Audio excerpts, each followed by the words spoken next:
call our meeting to order. Welcome. Glad to see you all here. I'll mention a few comments about meeting logistics. Anyone who's joining remotely, would ask you to change your name display to your first and last name.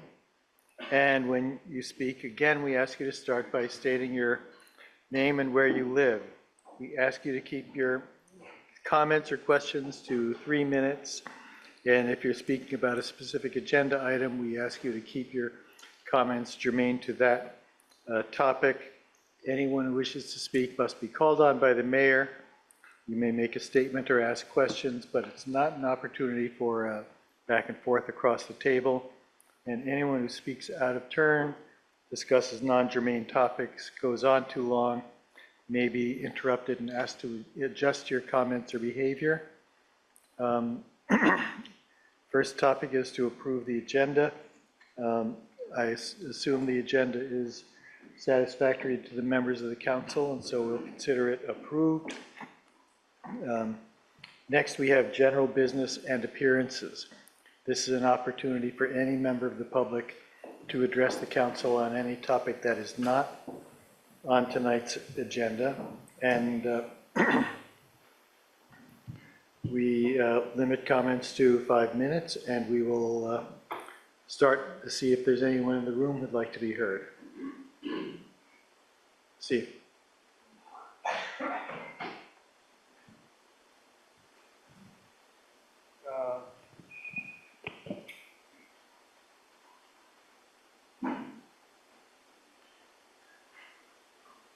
I'll speak to the lighting because I think it should come off the bridge lighting should come off the consent agenda for discussion. I was at the design review committee's meeting where concerns were raised about an overlit bridge and folks coming off the end of it being night blinded by the overlit bridge onto a dark section of the bike path, possibly creating a safety issue.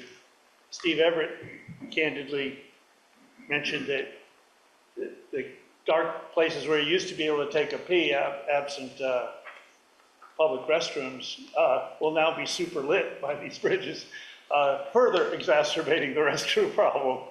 I thought it was a true but candid but true.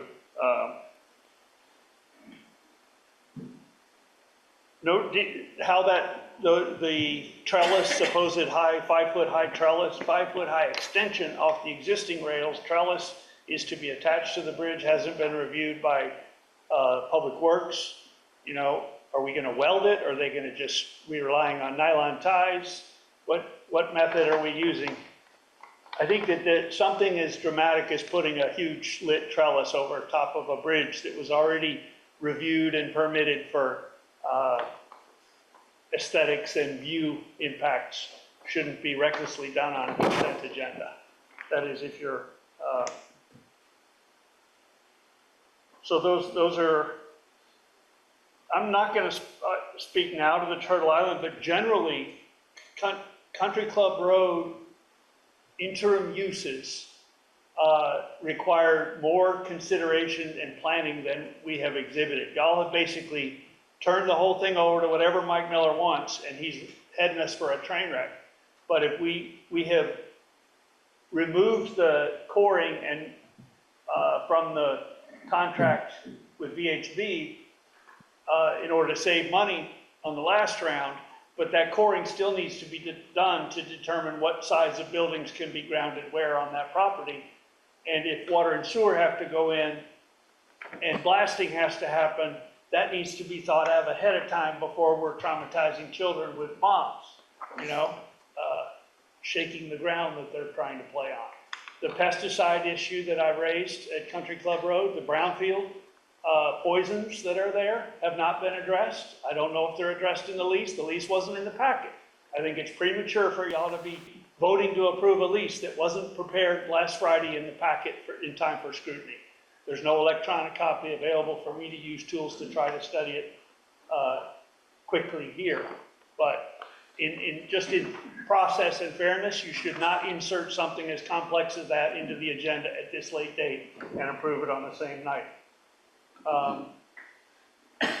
I made a records request for the resignation letters from anybody who's resigned from any of committees and what their causes are and any back and forth between staffs. Apparently, our lack of staffing is the reason that it's going to take 10 days. They're claiming the extension of 10 days.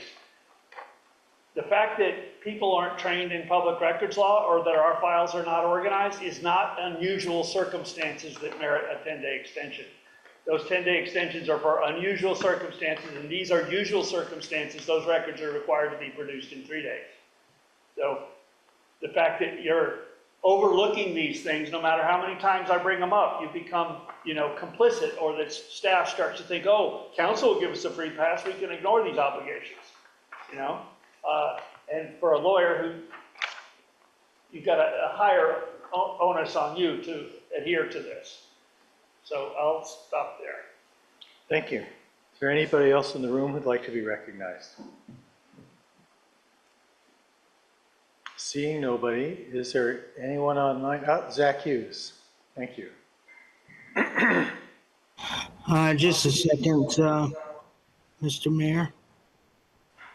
Let me just grab what I need to grab in front of me here. Good evening, Mr. Mayor, Zach Hughes, Montpelier. I'm going to read a quick letter in my time tonight from the Montpelier Homelessness Task Force. On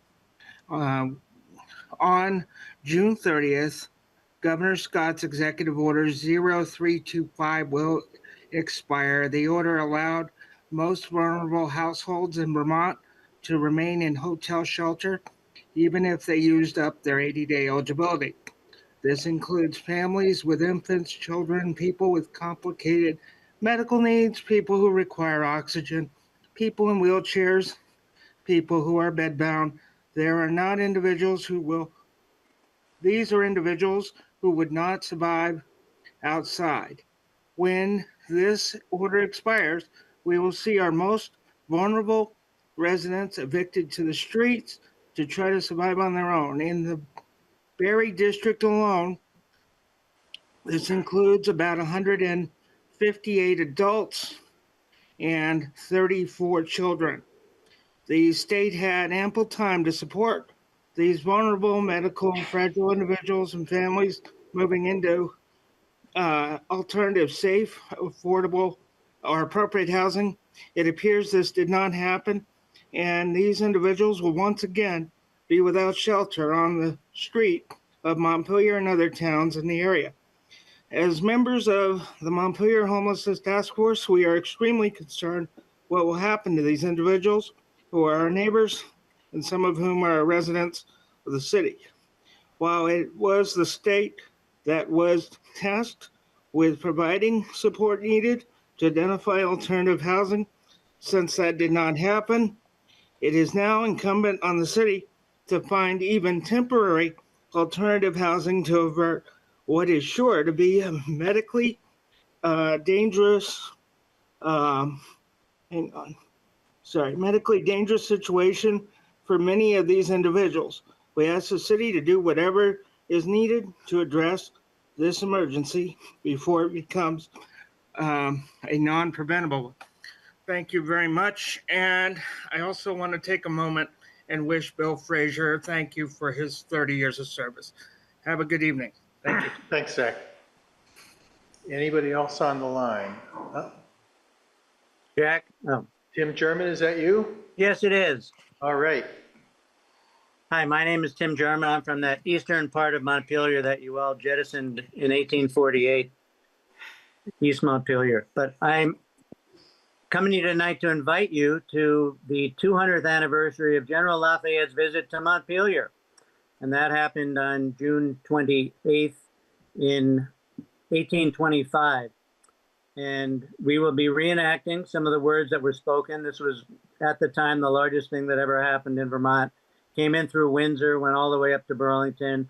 All of it happened within 2 days, but Montpelier was the only place where he stayed overnight. So we will be, we have a character from the American Friends of Lafayette who is an actor, who will be in costume, very knowledgeable, and Lafayette will interact with some of the characters from Montpelier at the time, including Governor Van Ness and Elijah Payne. We have people playing their roles. So this will be at 4 o'clock this Saturday, right in front of the old State House, which is now right in front of the Supreme Court. And then we will move into the Vermont Historical Society Museum for a short lecture on Lafayette and slavery. He was very much anti-slavery, pro-women, pro-native rights, all good things in our opinion. So that will take place at around, it'll all wrap up at about 5:30, so about 4 to 5:30, and we will have music there from about 3 o'clock on. So if you're in town, come out and enjoy the festivities. Thanks, Tim. As I recall, not only will I be there, but there are a number of other former mayors who are going to be joining us. Is that right? Yes, and you will be leading Lafayette from where he actually stayed, which was the old Cadwell House, which is now the Blanchard Block, over to meet everybody else on the green in front of the Supreme Court. We look forward to seeing you and all the other mayors. Thanks, Tim. Peter Kelman.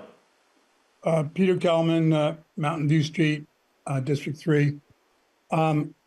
I attended the Monday Planning Commission meeting, and I asked Mike Miller whether the city plan that is being presented to you for approval and hearings, which I guess will be next meeting, is the website or the PDF version. And he gave me a very confusing response saying it was the website, which includes a PDF version in additional resources. Now, I hope you guys are going to hold out for the PDF version to be the official version for 3 reasons. One, I don't believe that we're going to have the financial resources or the personnel to maintain a web version over the next few years. It's just not, it's not, his guy, Nick, might know the, I forget the name of the program, but there's a lot more on that website than that program. All of the text in the,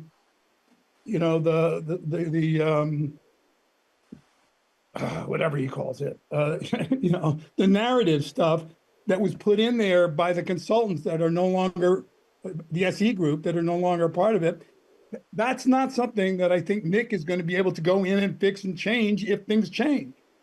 Secondly, the PDF has to be useful. I asked him, is it going to be able to be printed out legibly in an 8.5 by 11 format? And he said, yes. And then he backtracked and said, well, no, it won't be 8.5 and 11. It'll be 11 by 17 or some other numbers. He said, and if you want it, we can print it out for you. I don't think that's acceptable. And I brought this point up again and again. It needs to be something which can be easily edited, which a PDF can be easily edited. It needs to be something that can be printed out and people can put, on their printers. And 8.5 by 11 is what most people have for printers. And it needs to be legible. Also, it was suggested by Thomas, whatever his name was. I'm sorry, I just rushed in here, so I don't have any notes in front of me. It was suggested way long ago that the table of contents should be hyperlinked. So if you wanted to go to chapter such and such or section such and such, you click and you go there, which is very easy to do. But Mike said they didn't have the capacity. Now, Mike claims that this web version is going to be the latest, greatest thing since sliced bread. And one of the things he mentions is because it's going to include videos. It has one extremely amateurish video on it. And you know darn well that putting more videos in there is going to cost money that you are not going to agree to. So what is the point of this? The point is that 6 years ago, 7 years ago, Mike fell in love with, the idea of having a web version, and he stuck to it, and you guys have let him stick to it. I really hope that you will say, no, the PDF version has to be the official version. It's the one that will be able to be maintained. It's the one that will be able to be edited. It's the one that will be able to be corrected. And the web version will not be. It's not like falling off a log because Mike has this guy, Nick. What happens when Nick disappears? I really hope you will ask him again what his intentions are, because I talked to Jim Sheridan about it, and he said Mike assured him that both of them would be official version. Okay, thank you. Thanks, Peter.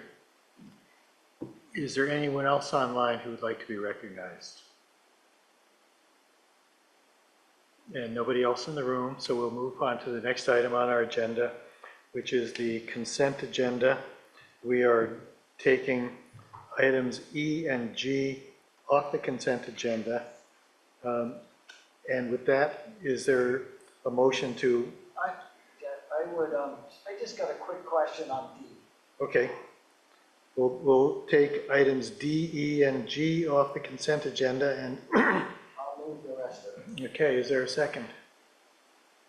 I'll second. Any discussion? All those in favor signify by saying aye. Aye. Any opposed? Okay, thanks. Jim's D comes Go ahead first. and have Adrian go first.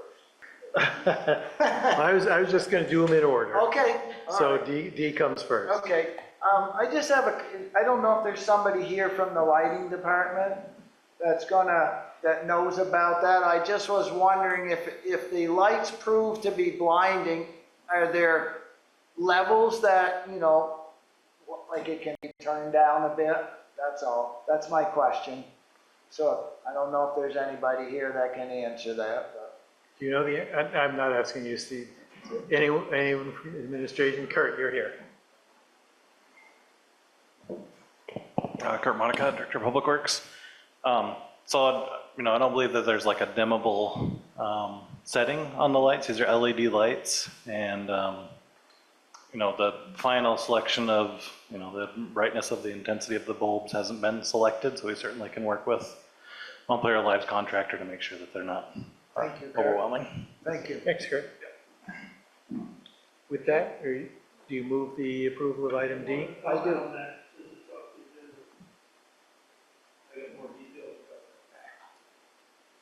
We already heard from you on this point. No, you didn't hear me. There's a motion. Is there a second? I'm going to comment on this topic because All you those took in it off the favor? consent Any agenda. discussion?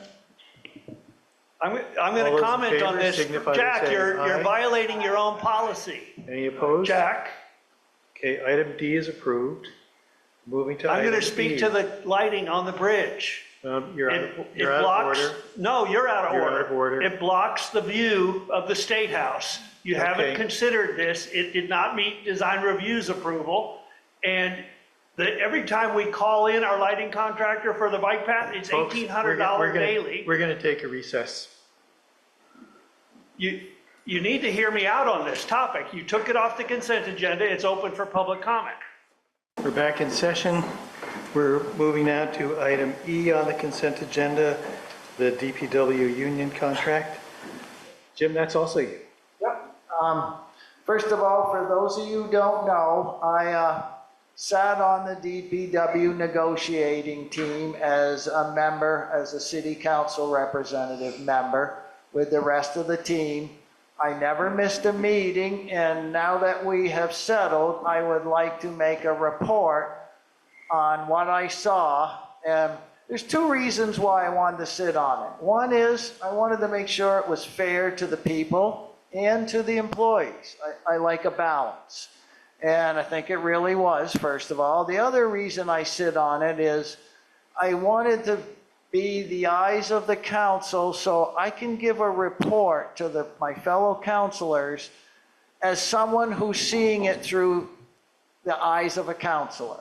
which none of you are there to see this, so this is your chance to hear it from one of your own who doesn't look at it from the eyes of the staff, who looks at it through the eyes of a counselor. And so that's what I want to report on. I want to just say that, first of all, I want to talk about the leader, Kelly. An exceptional job. I mean, really, I can't say enough about the job that Kelly did on this. She just maintains her cool. She just handles it beautifully. Very, very impressive. Supported by a really good team of Tanya and Sarah, who know when to speak up and support her. The three of them are like a well-oiled machine. I'm honored to be part of them. In this case, Kurt was the department head. Kurt knows his department very well, knew when to put in his say, did an excellent job. I mean, the four of them is a fantastic team. You know, I said a few things, but I was more there, like I said, to be eyes for the council, eyes for the people, to see it for myself, what went on. And again, I'm very impressed, and I wanted to speak now rather than during my council report when no one's listening. I wanted the people to hear what a good team we had running this, and kudos to all of them. Thanks, Jim. Is there a motion to approve item E, I will ratification? gladly approve that. Is there a second? Second. All those in favor signify by saying aye. Aye. Any opposed? All right, thank you. Next, item G, the Mamba proposal for Country Club Road. Yeah, so I just wanted to pull this off the consent agenda when I was looking at the proposal.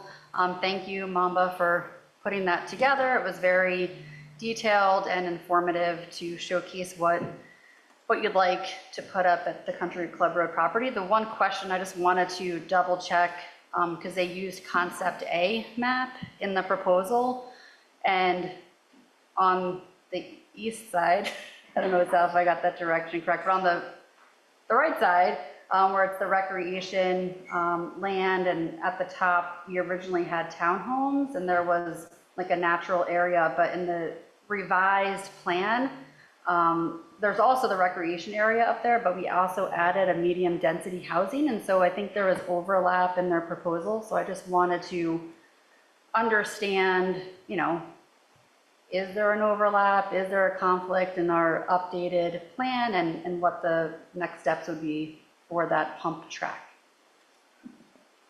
Let's see, Alec, do you think you should be the one to answer that?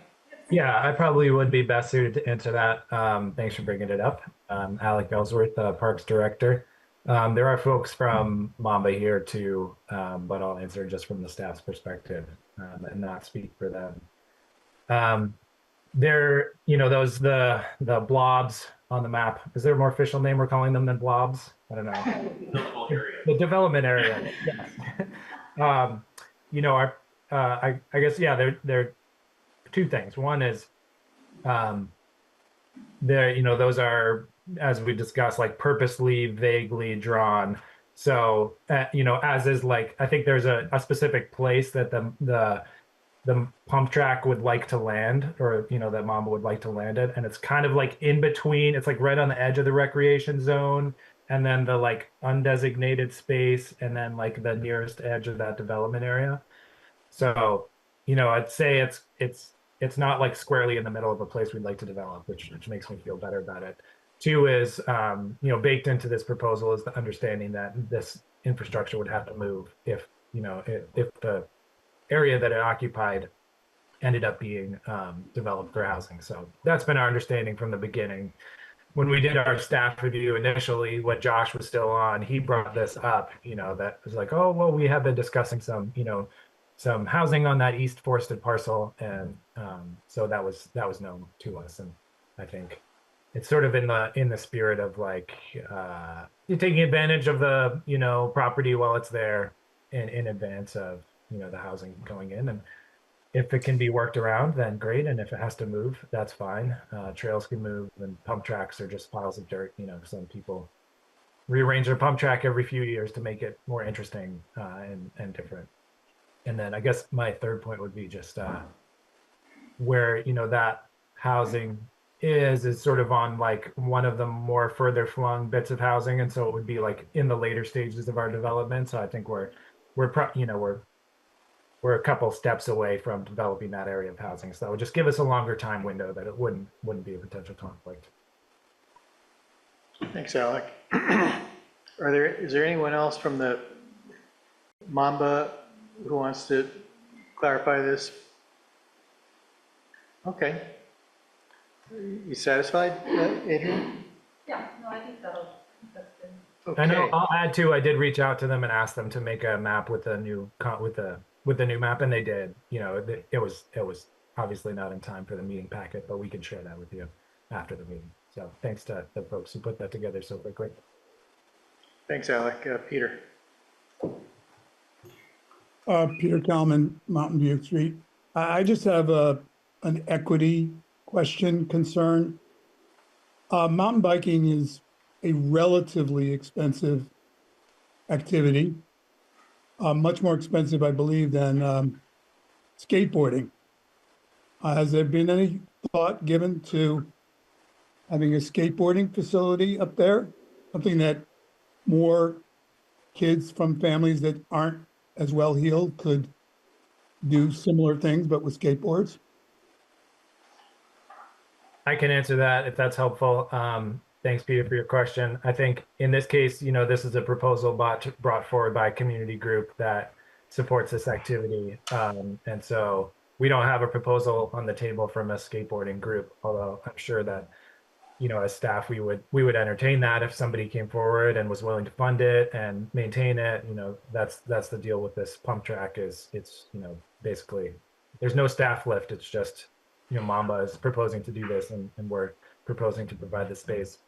The second thing is it's, you know, pump track is for kids. It's sort of a fun, you know, like 4-year-olds up to teenagers. So if you go to the Waterbury, like rec fields, they have a pump track that's adjacent to their rec fields, and you know it's common to go and you know have one kid in a soccer match and another kid riding the pump track, and it's just it fits in really well with the landscape up there, you know, as far as having rec activities and providing something else that's fun for folks to do. Alec, is the pump track at Cummings Street getting much use? It is, yeah, it gets a ton of use, and we're kind of constrained on that site. It's a small site.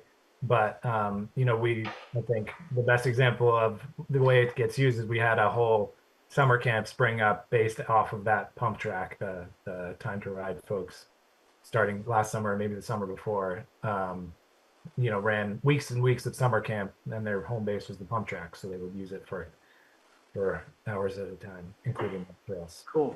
Arthur is here. He's the chair of Mamba. Arthur. Hi, my name is Arthur Fulcia. I live on Cliff Street in Montpelier. I'm also a board member of Mamba. I just want to speak briefly to the intent here, which is that we really want to provide opportunities for youth in Montpelier to have better recreational opportunities. Peter's point is well taken that that mountain biking tends to be a very expensive sport. Having the facilities to provide access is one way that we can kind of reduce that barrier and give opportunities to people who live here already. We see the opportunities at Country Club Road as being really open to the kind of flexible nature of the kinds of trails and pump tracks that we would like to be able to create for Montpelier residents and beyond, and specifically provide opportunities to youth that don't exist currently. Today, we have a wonderful little pump track at the North Branch. It's a great facility and provides an enormous amount of use, but it doesn't give a lot of opportunities to riders who are older and have more experience and want to grow their skills beyond what that pump track can offer. What we see at the Country Club Road is that there are opportunities for riders who are more experienced, who can continue to grow their skill set. And it sort of fills a gap that we have that we've been unable to figure out where we can create opportunities for people to do that. So we're really hoping to see the Country Club Road as an opportunity to provide more options for people in Montpelier and beyond, and specifically providing our youth with more areas where they can be interested and engaged and creative in the ways in which they are riding. Thank you. Thanks, Arthur. The chair would entertain a motion to approve item G. So move. Is there a second? Second. Any discussion? I just want to say I think this is an awesome project, and I think it's really great. I think it's an amenity to the community that frankly will help potentially attract other kinds of housing development on the site. So I think it's really great. I agree. I think it's great. It's working with the characteristics, natural characteristics of the area. I think it'll be great. All those in favor signify by saying aye. Aye. Any opposed? All right. Moving on to item 6, Turtle Island lease agreement. So I'm going to just give a brief introduction. We also do have members from Turtle Island here, and they can come on up to the table if they'd like, and then I'll have them introduce themselves.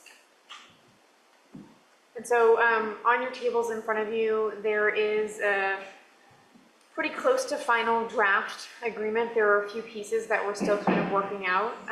In addition, there's also a estimate from Connor Contracting for an HVAC system. So this actually came forward today, but we feel that it's important to include in the discussion today so that we can get a sense of what we want to do going forward and potentially include it in the final version of the lease. So I'm going to have the Turtle Island folks introduce themselves first, and I'll go through the terms, and then we'll take some comments and questions. I'm Phoebe Stone, co-director for Turtle Island. And I'm Mark LaRosa, president of the Turtle Island Board of Directors. Thanks for coming. And so just for your benefit, we have been negotiating lease terms since we got the RFP back and they were selected to work at the property. We've also worked with our team in the city, so the community services divisions and planning, to kind of work through this lease. And both Mark and Phoebe have been involved in that from the beginning. So without further ado, I'm just going to go through some of the basics of this lease. So what this calls for is the lease of 4,200 square feet.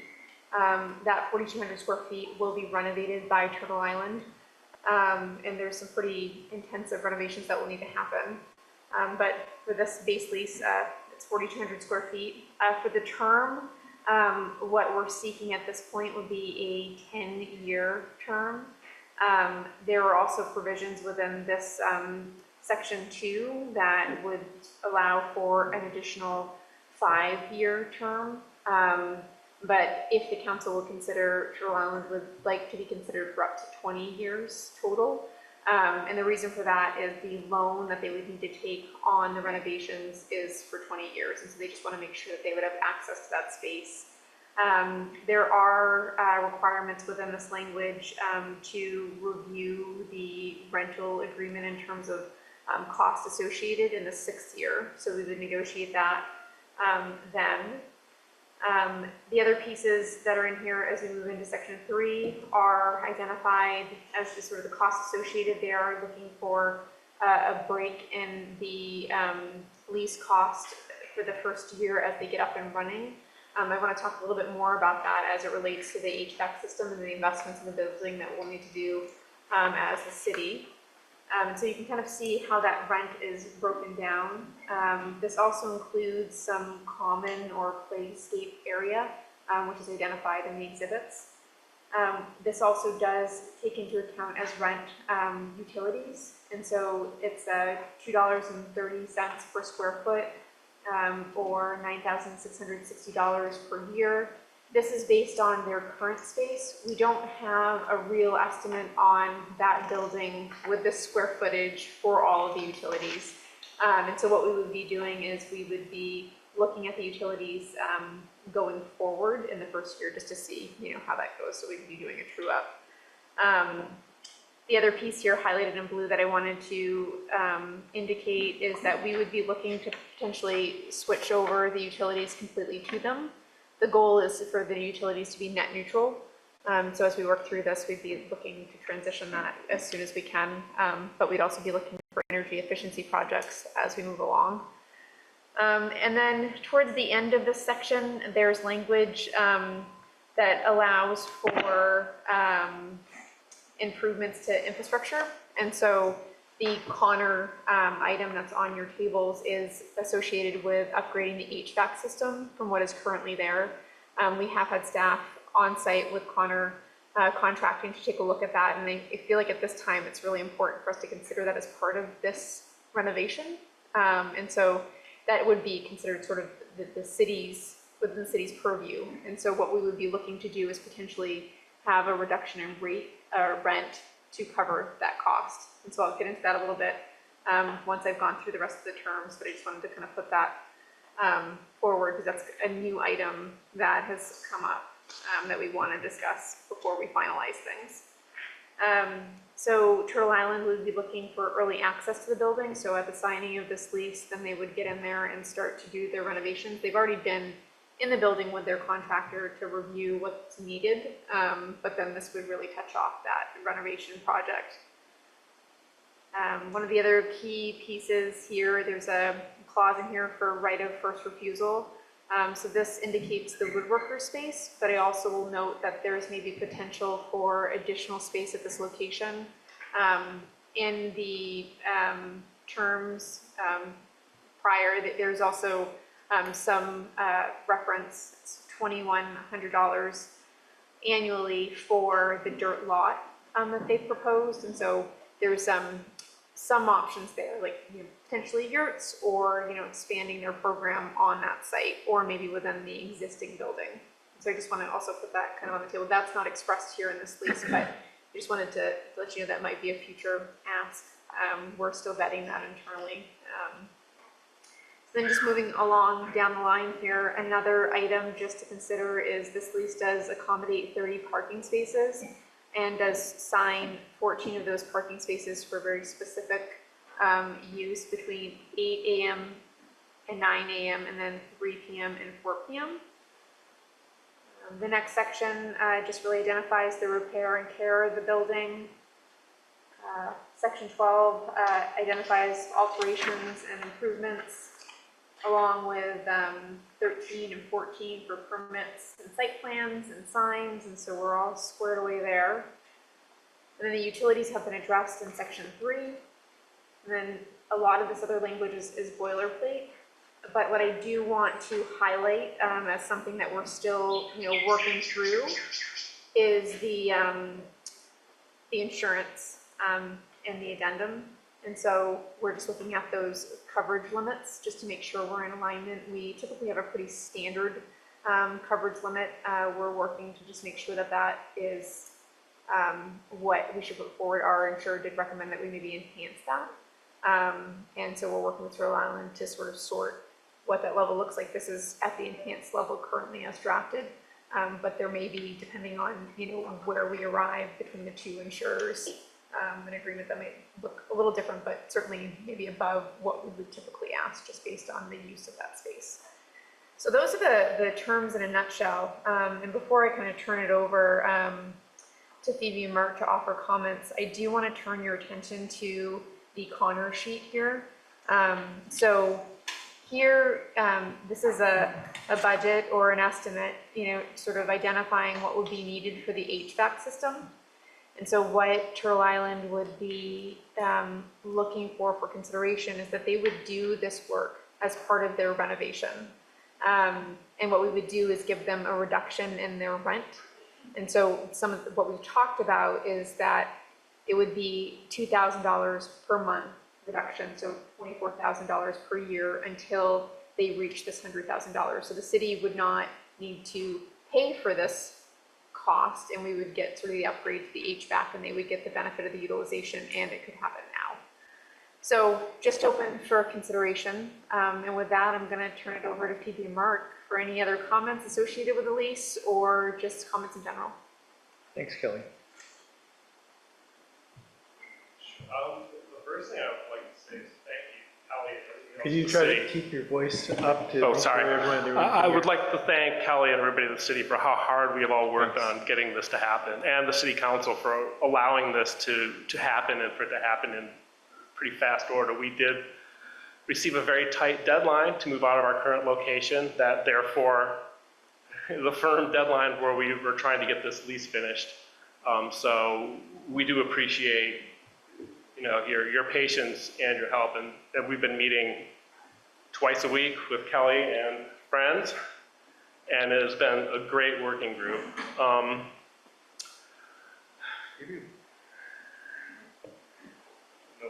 not sure if we have anything to add beyond what Kelly said. Like she mentioned with the yurts, which is part of the business plan, and we're working with the planning department to get those planning requirements in order, because there are some restrictions that we'd have to figure out. And then, as Kelly mentioned, we would be interested in expanding within the building if that's a possibility. So if you have any questions for us. Thanks. We should add that this initial 4,200 square feet would hold something like 2/3 of our current capacity at Elm Street. So we are hoping, the reason we came up with the yurts idea was to add capacity so we could, you know, but we were made aware that some of the other rooms inside of the building may be available to us, and that would be our preferential way of expanding our footprint within the site. It would allow us to maintain our current enrollment, our employees, and also just with that extra capacity, it's more revenue for us to be viable on the site. So that is where that is coming from. And you don't have the Worcester option anymore, right? We do not have the Worcester option. That the amount of space available to us was reduced during the negotiation process, and just the numbers didn't add up. We lost one room, but a lot of tuition gets lost with that room, and we just couldn't make it work. Okay. Kelly, I've got a couple questions relating to the utilities and the utility separation, especially with the improvements from Connor. Is this HVA system going to be installed and serving only the Turtle Island area of the building? So we've got Chris Lumber here. He is our sustainability and facilities coordinator, and he can kind of go over what this might entail. Good evening, Chris Lumbra, Sustainability Facilities Coordinator. So what we've got at the Country Club Road, it has functioning heat, it has functioning air conditioning. The building was built out in kind of a stepwise fashion, and the air conditioning systems are not truly split between each of the rented spaces. So there's air exchange kind of back and forth between different spaces. Part of Connor's program is to truly create, in Steve Connor's words, a box around the Turtle Island space.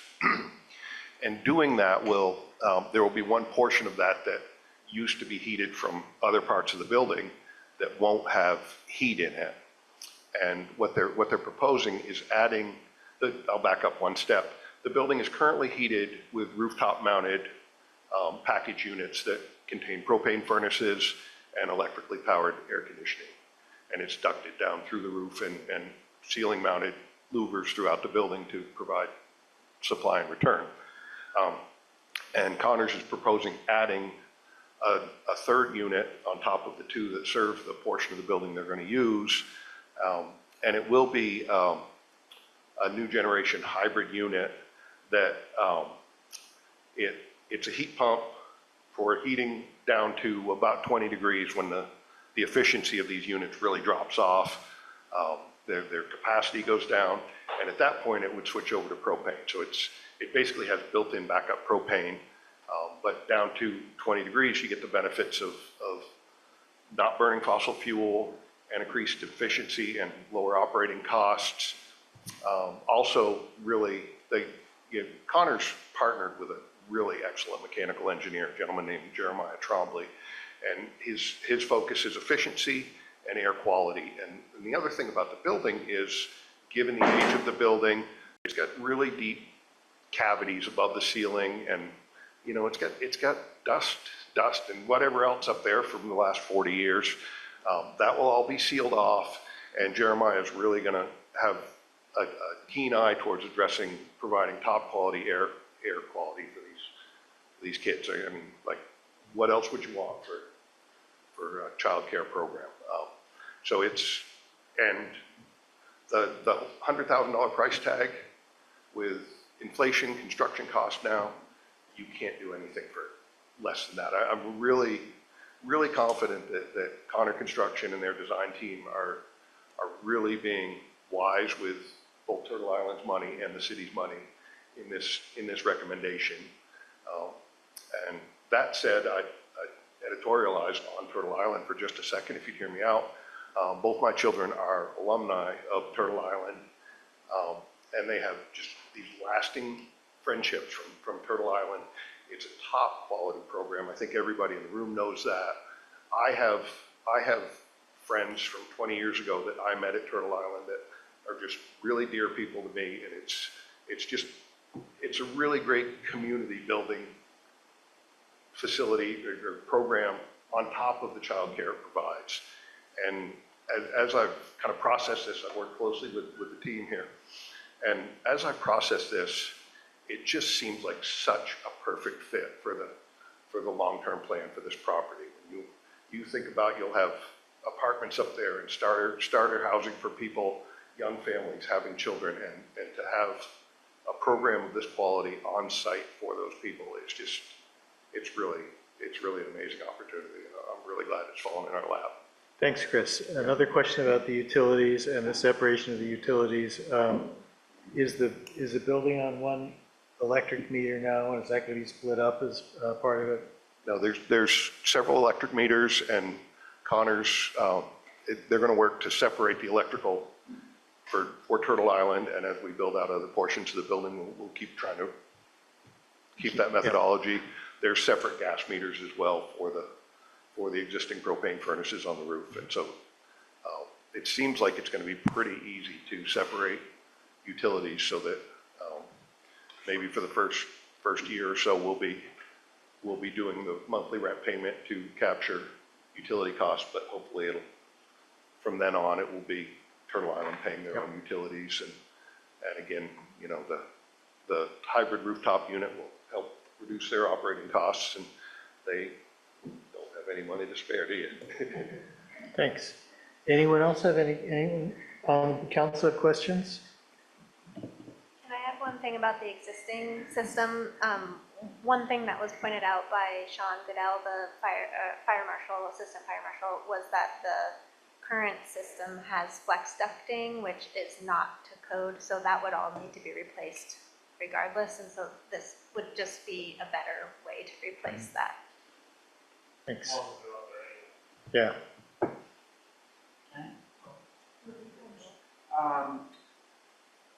Just to cut to the chase, I'm totally supportive of this. I think it's great. I just have questions about the termination of the lease. Like, so we're talking a 10-year term, 2 5-year renewable terms after that, and that either party can choose to terminate the lease during that first 10-year term, 12 months notice. So going into the second year, the way that this is drafted, so like it would be 10 years with a 5-year option after. Yeah. But But either party may terminate the lease prior to the conclusion of the initial lease term, no more than 18 months and no less than 12 months. Yeah, so there's a notification So if we're in period. year 6, they could say, and give us 12 months notice. So I think the intention there was that it would be, you know, year 10 would be the initial term, would be the base term. And the year 6, what's important about that is that we wanted to be able to review the rental rate. Yeah, I would just say, like, kind of echoing Chris, frankly, I think this is a wonderful opportunity for our city. I want to just commend you for sticking with us. I remember, like, questions about the RFP process and all of that. Like, thanks for bearing with us. I'm really glad that it's come to this point. And, you know, I think it's an enormous opportunity for our city to send a signal that we really mean it when we say we care about childcare. So I received a couple of questions from the two people. Can we make a clarification that this development will not stop the housing initiatives at the Country Club Road. So I don't know who can explain this. Oh, yeah. People are like kind of concerned, like if like hub will be there, Turtle Island will be there, will it affect our housing plans there? So can you just clarify it for the public? It will not, as far as I understood, it will not affect. It's all going in the building that already exists there. Yeah. Okay. Yeah. Kelly, you wanna add anything? Yeah, I mean, I think that in fact, this probably help leverage housing. But yeah, that's a great question, but Thank you. I can't speak to the bigger development, but we would down the road, I'm sure, be happy to collaborate with the neighborhood if it meant creating a playscape that can be shared during off hours or something like that. I would see that as more like an opportunity for the development. Yeah. Thank you. I just want to clarify this so everybody can hear. And if there are any questions related to this, everybody can always reach out to us. But I thought it's a good thing that we can say that it will not affect our housing plan, so everybody can be relieved. Yeah. Thanks. Annie, Sal, I just want to follow up. and Adrian too. I just want to follow up on Ben's question because as I read the language, it says not before February of 2034 can the contract be terminated. So it seems to contradict itself. It says you can terminate it any time as long as it's at least 12 months or not more than 18 months notice. And then it gives specific dates. Can you explain which is governing that? yeah, so I mean, it's the dates that are really kind of governing that is the first 10-year lease term. This is a little confusing because we modified it to adjust for a 10-year term rather than a 5-year term. And so in the final version, we can clarify just the dates here that are cited. There will be a 12-month notification period. Just as if they decided to move on, they'd need time to find a new space. At any time during the 10-year term, 12 months notice. At the end of the... That's not what it says. That's well, it says that in one part and then it gives a date. The intent is for it at the sort of, if you're at the end of the 10-year period, Okay. so if you're at August of 31st of 2035, then it would really be August 31st of 2034. So it's a non-terminating 10-year term. For 10 years, and then there's a 6-month That is the window. intention, yes, and we can work to clarify that just to make sure, yeah. Adrian, and then, I just wanted to be absolutely clear, so we could not terminate it before 10 years or before, yeah, and they couldn't either. Right. And so if they needed to leave, they would still be obliged to pay us the rent for the rest of the 10-year term. Yes. Okay. Adrian. I just had a question about just the partnership with the hub and thinking about the gravel lot and how it all, I'm thinking like the big picture, right? So are you still coordinating with them? Like how does the gravel lot interfere with their development of their plans? Or I'm just thinking like phase 1, phase 2, phase 3, like we might have 10 phases to this project. And so I just want to make sure we're thinking, this 5 years ahead and making sure that we don't have any unintended consequences for what we sign today and how it might impact us in the future. And that gravel lot to me just, I don't know why, it just keeps like sticking out in my head as something that might cause a problem. I don't know what it would be, but I just want to make sure that, like, what is the thought behind that in terms of future development and building the hub and bringing in big construction and like, what would that look like? If I could speak to that. So we have been working together in developing the leases, so the hub has been kind of part of these conversations. And yeah, you're absolutely right, like that is the point of entry to sort of the back portion that the hub would be looking at in terms of the land that they might build their sports barn on. But there also might be another point of access around the front of the building. So we would work with them to make sure that they had the access that they needed. My understanding is that they don't need to put any of their anticipated use space on that lot. That's my understanding. We can confirm. I'm sure we're talking about it. All right. I think that's it for questions and comments from the council. Are there thoughts from members of the public? Yes. I'm actually with Turtle Island. Well, the chair. Can I say a couple things?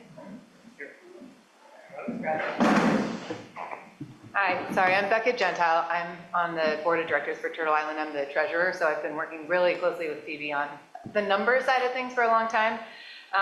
So just a couple of things that I wanted to make note of as I was listening.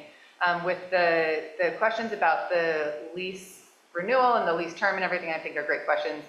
We definitely we want to be there long term. In fact, we're taking out a loan to be able to cover the renovations that need to be done, and it will be a 20-year term.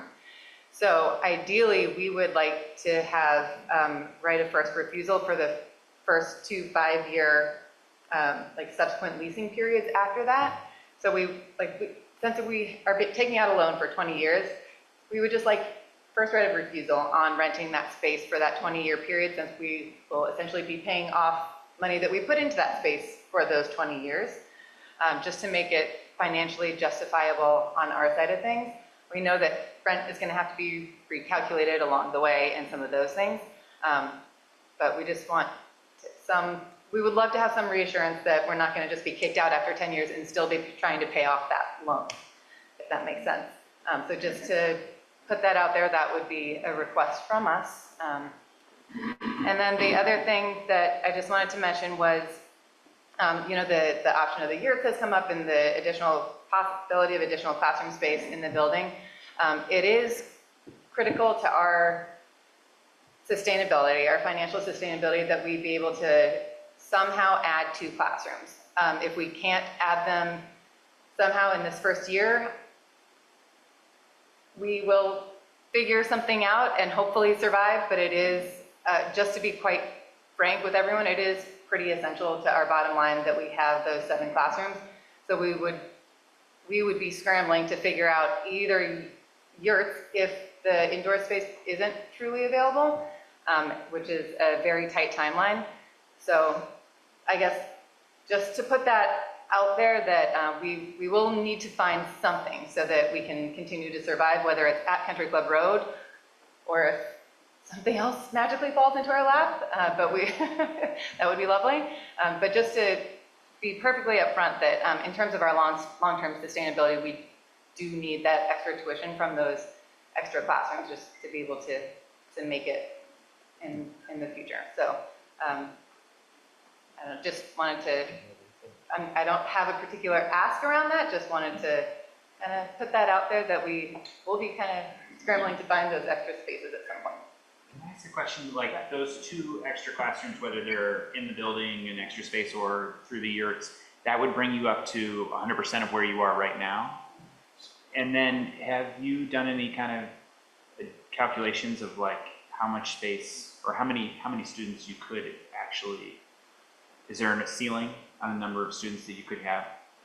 You mean based on space or based on the teaching capacity? Yeah, yeah, just organizational capacity, physical space, like, would that, the 100% that you, assuming you had those 2 extra classrooms and were 100%, is that where you would want to stay, say, for the next 5 years, or is there the potential for growth? There's potential for growth, yeah.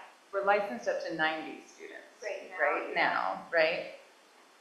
Yeah, so that if we had the space and we were able to hire the staff, I think that we as an organization would be certainly comfortable expanding close to that 90 mark. If we went past that, we would have to look at some different administration supports as well, but we do also recognize that childcare in Vermont is in a crisis, and if we're able to expand and help that, we would love to be able to do that.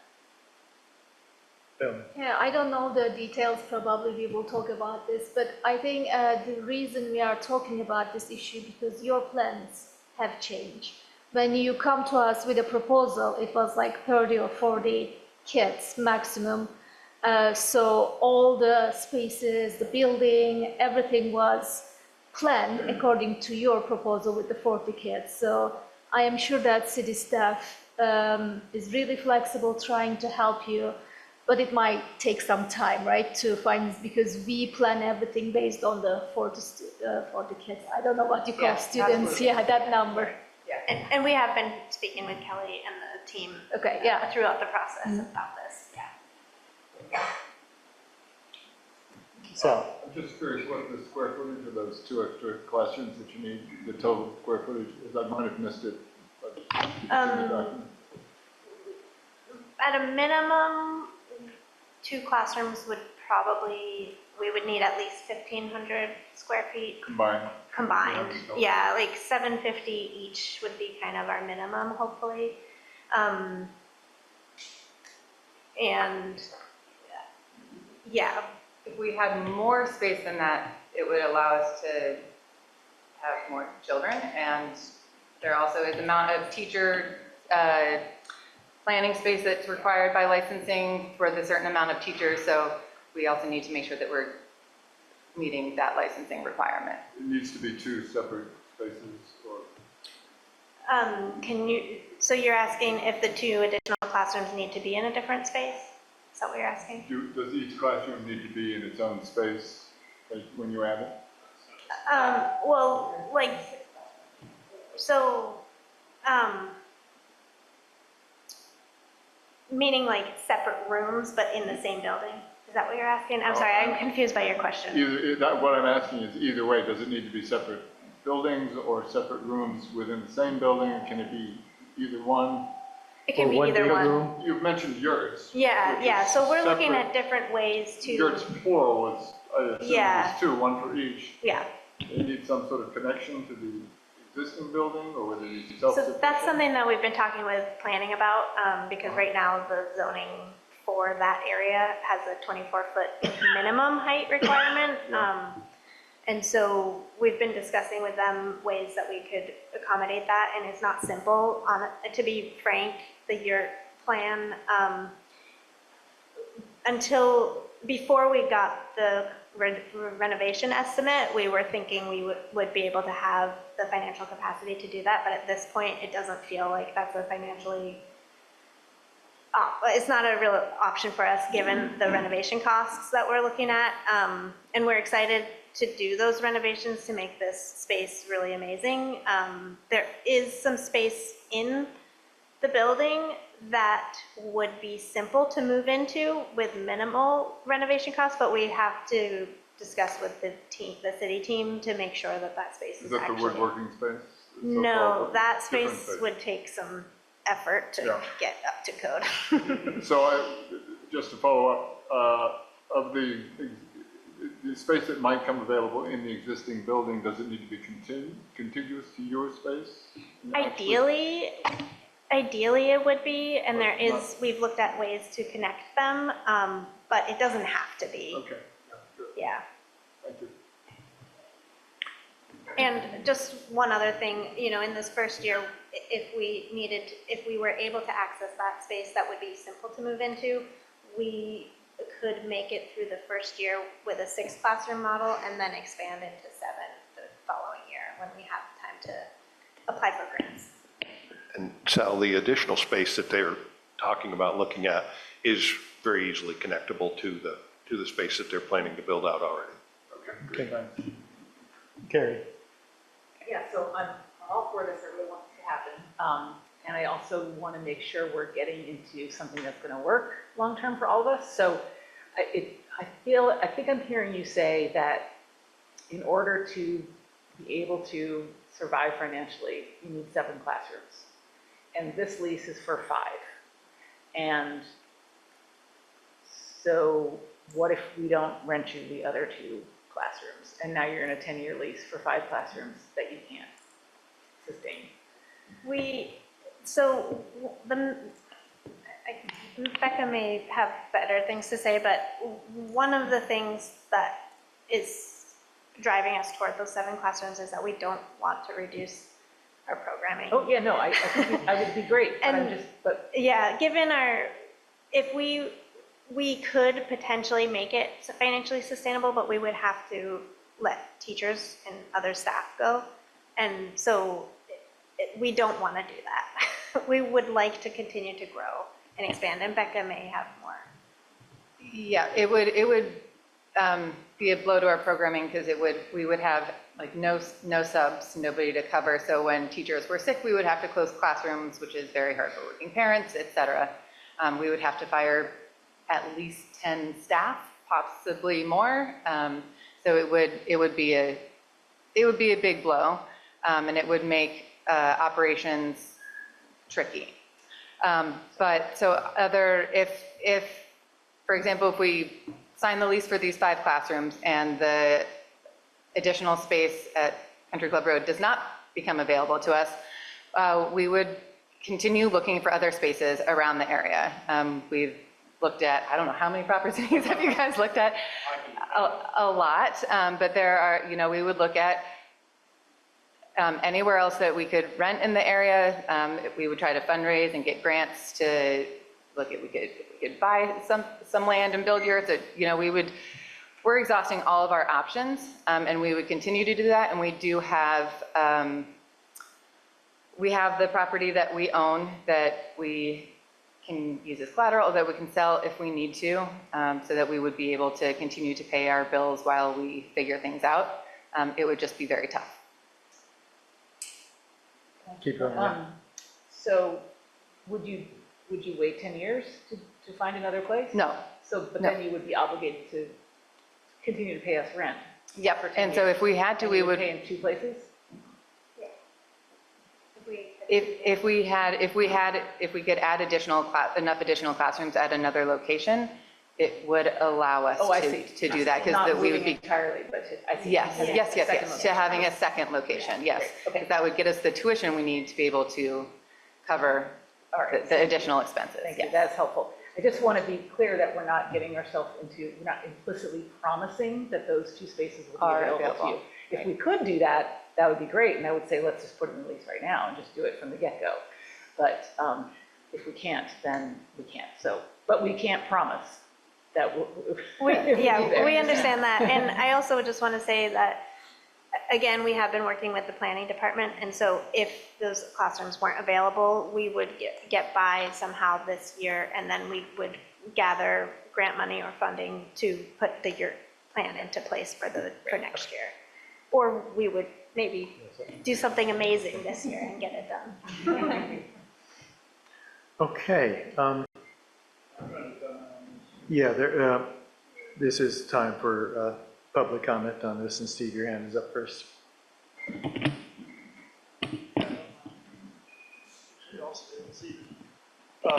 Steve Whitaker. I'm wholly supportive of Turtle Island having all the success in the world, in Montpelier. I'm not sure this is the best fit for the location. This is a cluster screw of poor planning, as you've seen, and you're jumping right in the middle of it with a 10-year commitment, and that may or may not be the smartest. I'd like to see an out clause that they don't have to pay 10 years if another better location. I think we claim to be, green and net zero and all that, but this is not a walkable distance. This is not a convenient place to drive to. The traffic capacity of that road and that intersection, somebody's going to get killed at that intersection.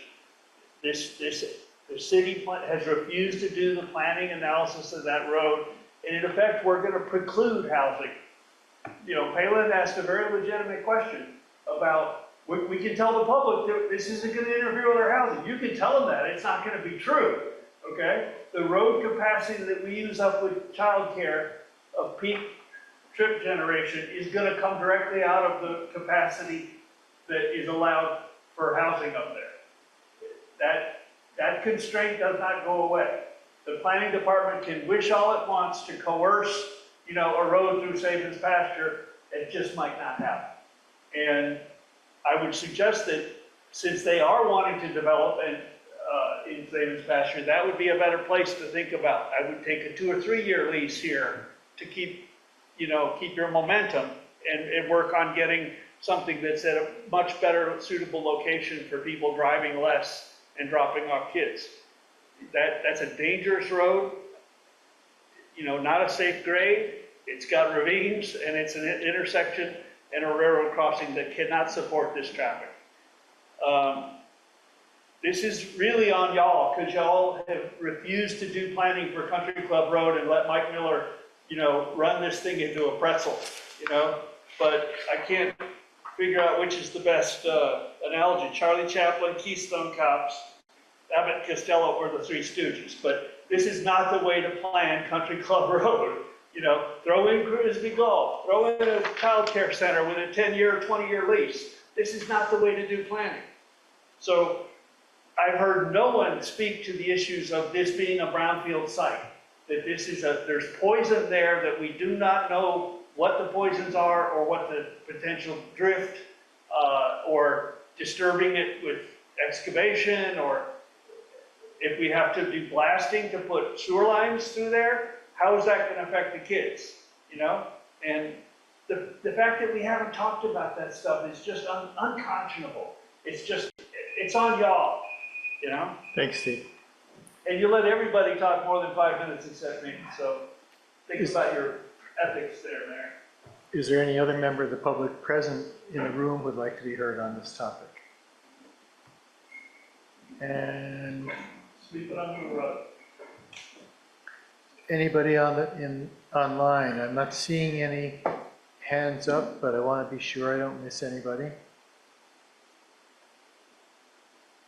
All right, I'm not seeing anyone. Is there a motion to approve the proposed lease? It's not ready. You haven't sorted out the 10-year, Please stop talking. Sorry. You're the one that said it wasn't ready. Yes. So what I would be hoping for is the authorization to execute the lease. And so we would be working out a few of the terms, but they would be representative of what was here and drafted. And then once we have those terms, we would execute that. I move that the council provide the acting city manager, in terms of, what are we calling? So I'm still the assistant until July 1st, but Great. Kelly, I move that we provide Kelly, the assistant city manager, the authority to continue negotiating the lease with Turtle Island, absent any kind of substantive changes that we haven't discussed tonight. And to execute. To execute, yeah. Thank you. Is there a second? Second. Any further discussion? Carrie? Yeah, the question about renewal, I think is a substantive question. So I think the way it's written in the lease draft that we have here, I'm very, very comfortable with. But if we wanted to make a different arrangement, I think that would need to come back to city council. So you're comfortable with it as drafted? Yes. Okay. Anyone else? All those in favor signify by saying aye. Aye. Any opposed? All right, thank you. We'll move on to the Montpelier Historic Preservation Commission ordinance change. And this is scheduled for the first public hearing, so I'll just open the public hearing now so I don't forget to do that. Hi, Hello. everybody. Thank you for coming. Thank you. So Meredith Crandall, zoning administrator. I talked to you all a few months ago now about this the first time. And then realized that John had actually put the ordinance into the ordinance, so then we need to go through the full public hearing process and make sure a red line was before you. So this is really simple. The Montpelier Historic Preservation Commission was created by the City Council, and when it was created, the number of members was just listed as anywhere between 3 and 9. And over my 7 years of being here and staffing the committee, that has made... Excuse me, Meredith. If you folks are going to talk, please move the conversation out of the room. Thank you. It has made having a quorum really difficult. And so the commission would very much like to have the ordinance changed so that they will have 5 regular members and 2 alternates. And so this is the first hearing. There's a red line in your packet. It's a really simple change. When And if the council actually approves it, we actually have a recommendation. One of our current regular members will become an alternate, and then there'd be an alternate seat left vacant right now, because we do have one opening at the moment. Thanks. Anybody have any questions for me? Seems very straightforward, folks. Any questions? No. Any comments from any members of the public?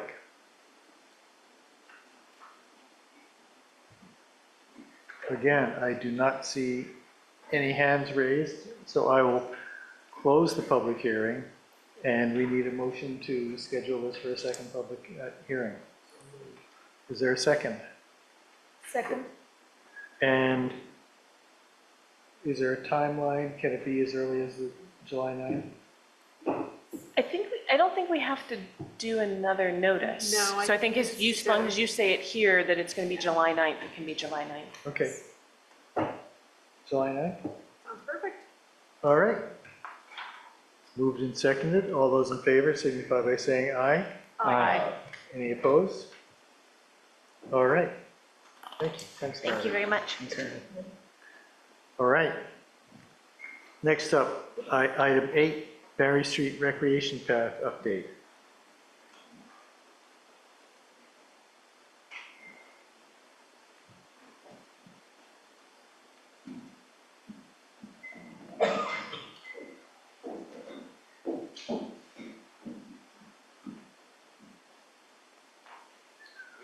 See this? No, we should do something with the lights, wherever they are.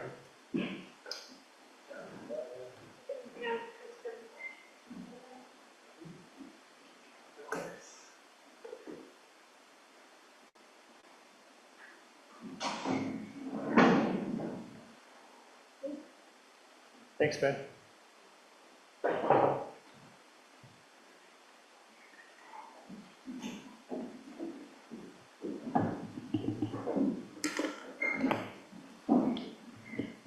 So I'm Corey Lyon with Public Works. Kurt Modica, our director, is here also.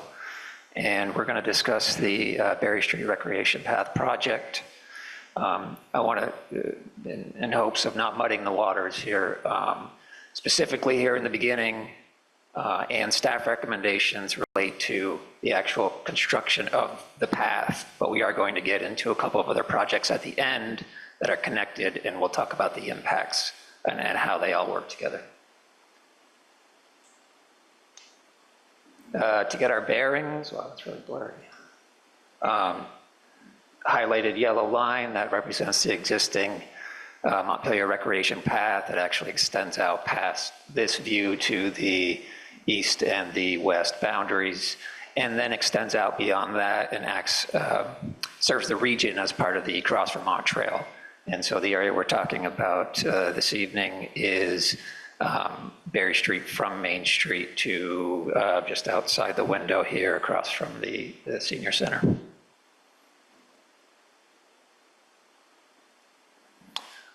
In the fall of 2019, the Berry Street Main Street scoping study was completed and approved by City Council.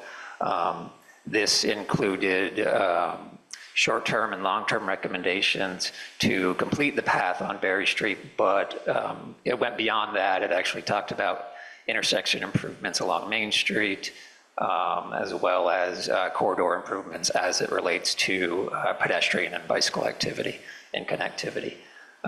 The short-term recommendation, preferred alternative that came out of that study was the protected bikeway with the bollards and the striping, which was installed last summer. The long-term preferred alternative was the more traditional separated bike path, like you see on the right side there.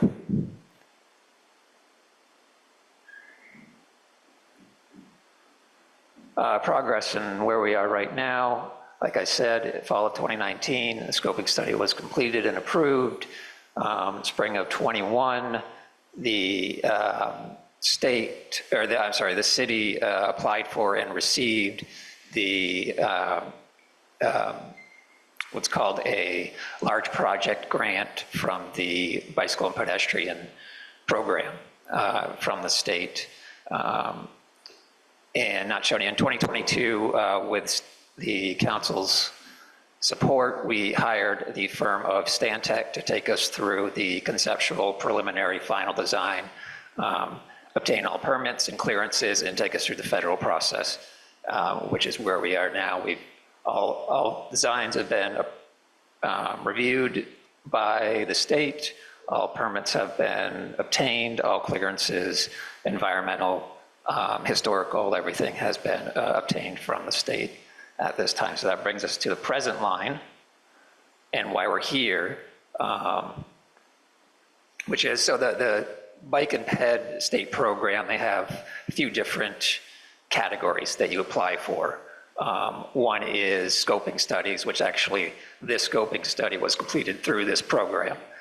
The other one is a small project area, and then there's a large project which this project received, and then there is a additional funding, which before construction, applicants can come back, apply for additional funding for projects that have already been accepted and granted, which this one has been. So that is our plan, to apply for additional funding for this project. Really, you know, I'm assuming this, I don't have official word, but considering the escalation in pricing over the past couple of years, they're probably seeing more additional funding applications than they are new projects. And they tell you up front, these are 5-year projects from the time you receive the grant from completion. So I would just imagine they're seeing more additional funding applications like this than they are new projects. So this isn't this is a very standard thing. And so we're looking at, if funded, we're looking at construction either later this fall or early spring. We would give the contractor that option to provide some favorable funding.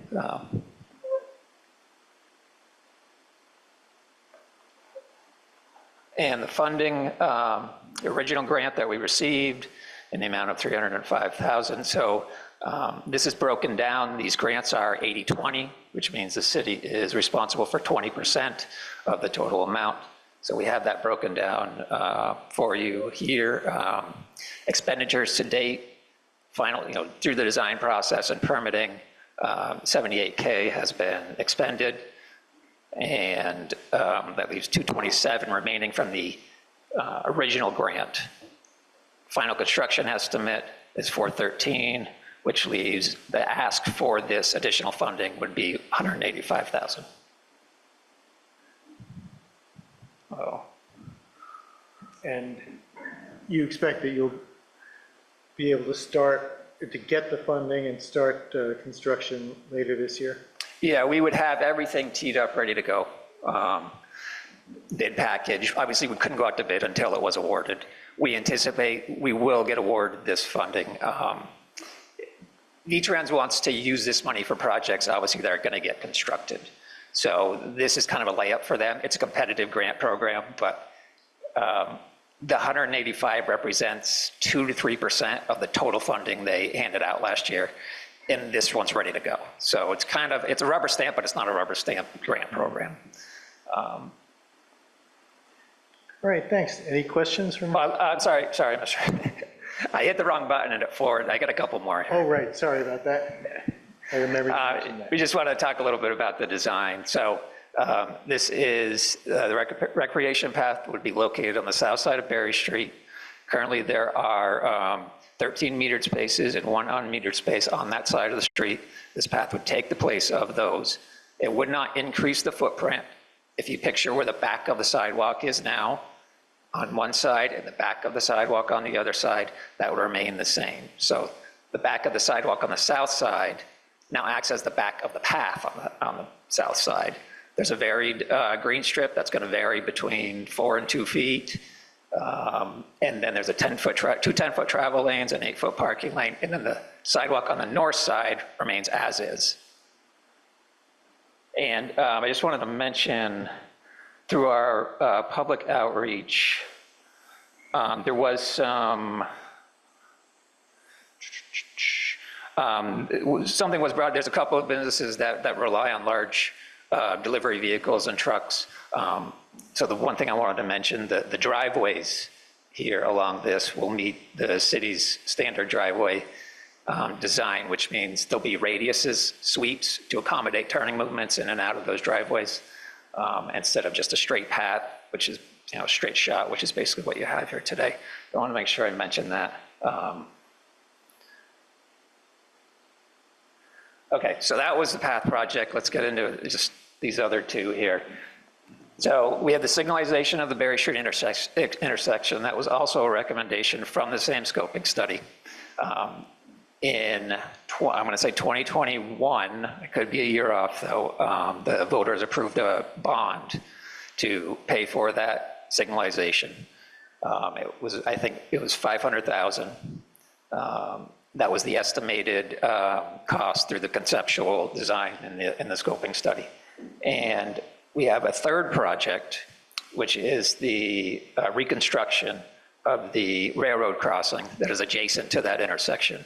And that's going to consist of the approach pads, the rail, flashing beacons, safety items like that, and also the channelization, fencing off of the rail right-of-way through this corridor to restrict unauthorized crossings across the tracks and channelize people to the authorized crossings, like Main Street, like the crossing further down on Stonecutters.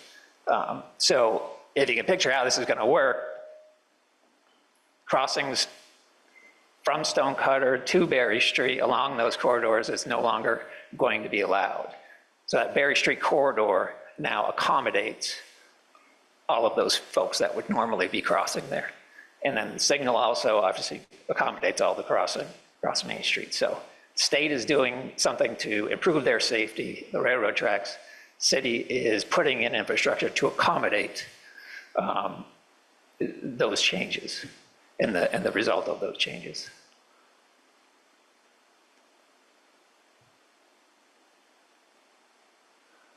Staff recommendation, approved the letter of support that was included in the packet, which will be included in the application.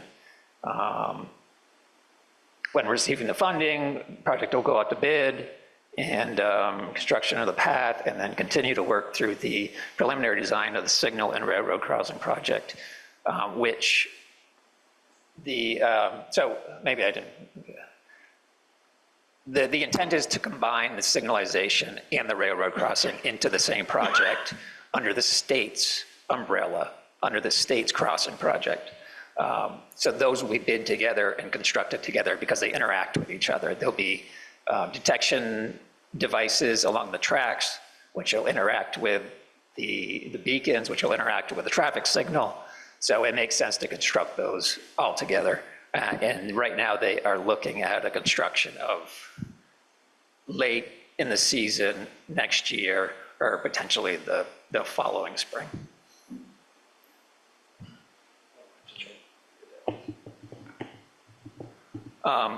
Yeah, so part of the signalization cost, it was also included what's called adaptive signal technology, which basically reacts to what's happening out there in real time throughout the Main Street corridor to help reduce congestion. Instead of sort of a pre-timed thing or a coordination thing, it actually will let phases go, let approaches go and stop based on what's actually happening out there at the time. There's been a lot of advances in that technology since even that estimate was done. So, we anticipate that 500K that was approved, we still feel good about that number even with inflation because there's been a lot of advancements in this. And also combining the project with the state's crossing project, they're taking on a lot of design and potentially construction things that we would be taking on by ourselves. So whenever we team up with the state with projects like this, tend to get a good deal. So we still feel good about the 500K that was approved for that signalization. Yeah, this is such a frustration for me because we're at the mercy of the state doing the railroad crossing to fix the intersection, which is what the people in Montpelier really care about, and the intersection is still bad, so I'm glad we're making progress.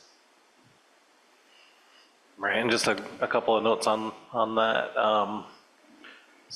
That has to really be done together because when a train comes, basically that light has to turn right at the right time to make sure there's no green light. So that's why we're really required to coordinate with the train, with the rail. And also on the adaptive technology, just to kind of simplify the concept there is the traffic signals at Main Street Memorial and East State and Main Street are relatively close to Berry Street. And so really the idea is just to make sure that those are all coordinated together so that you just have a better traffic flow, and rather than untimed, uncoordinated traffic, it could cause congestion. It's going to be great. Questions? Jim? So you're talking 3 projects. Do they all have to be done? Or can they be separated?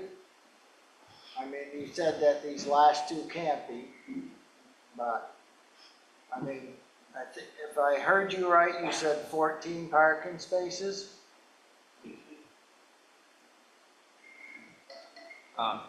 13 metered and 1 unmetered. Right, but 14 parking spaces, that's what I'm looking at.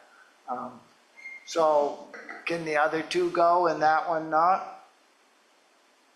The project in Path Hugger? The biking part, yeah. Yep. Technically, yeah. Okay, just wanted to ask that question, that the intersection can proceed without the biking section. Thank you.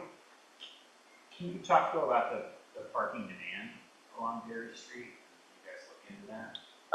Yeah, we did over the past month and a half. We did some check-ins, just picked a random day of a week and checked on it in the morning around 8 o'clock when the meters come online. Went in, checked in the noon hour, and then in the evening, 5 o'clock, dinner hour after work, just to kind of see what the utilization was, what the usage was. If there was any, trends that were happening out there. So basically in the AM, 8 o'clock is very under, there's a few cars parked there at 8 o'clock. Not much going on. And obviously that increases throughout the day. The noon hour comes and you see some increase for anywhere from, 10 vehicles to up into the 16, into the teens. And this is both sides. This is both the north and the south side combined through this entire corridor. And then in the evening hour, you see the same thing, 12, 13, 16. There was one evening when the total number of vehicles parked on both sides couldn't be accommodated on the north side alone. So there's 18 spaces on the north side. So there were more than 18 vehicles parked on both sides and couldn't be accommodated on one side. Other than that, we found that all the parking could be accommodated on the north side of the street.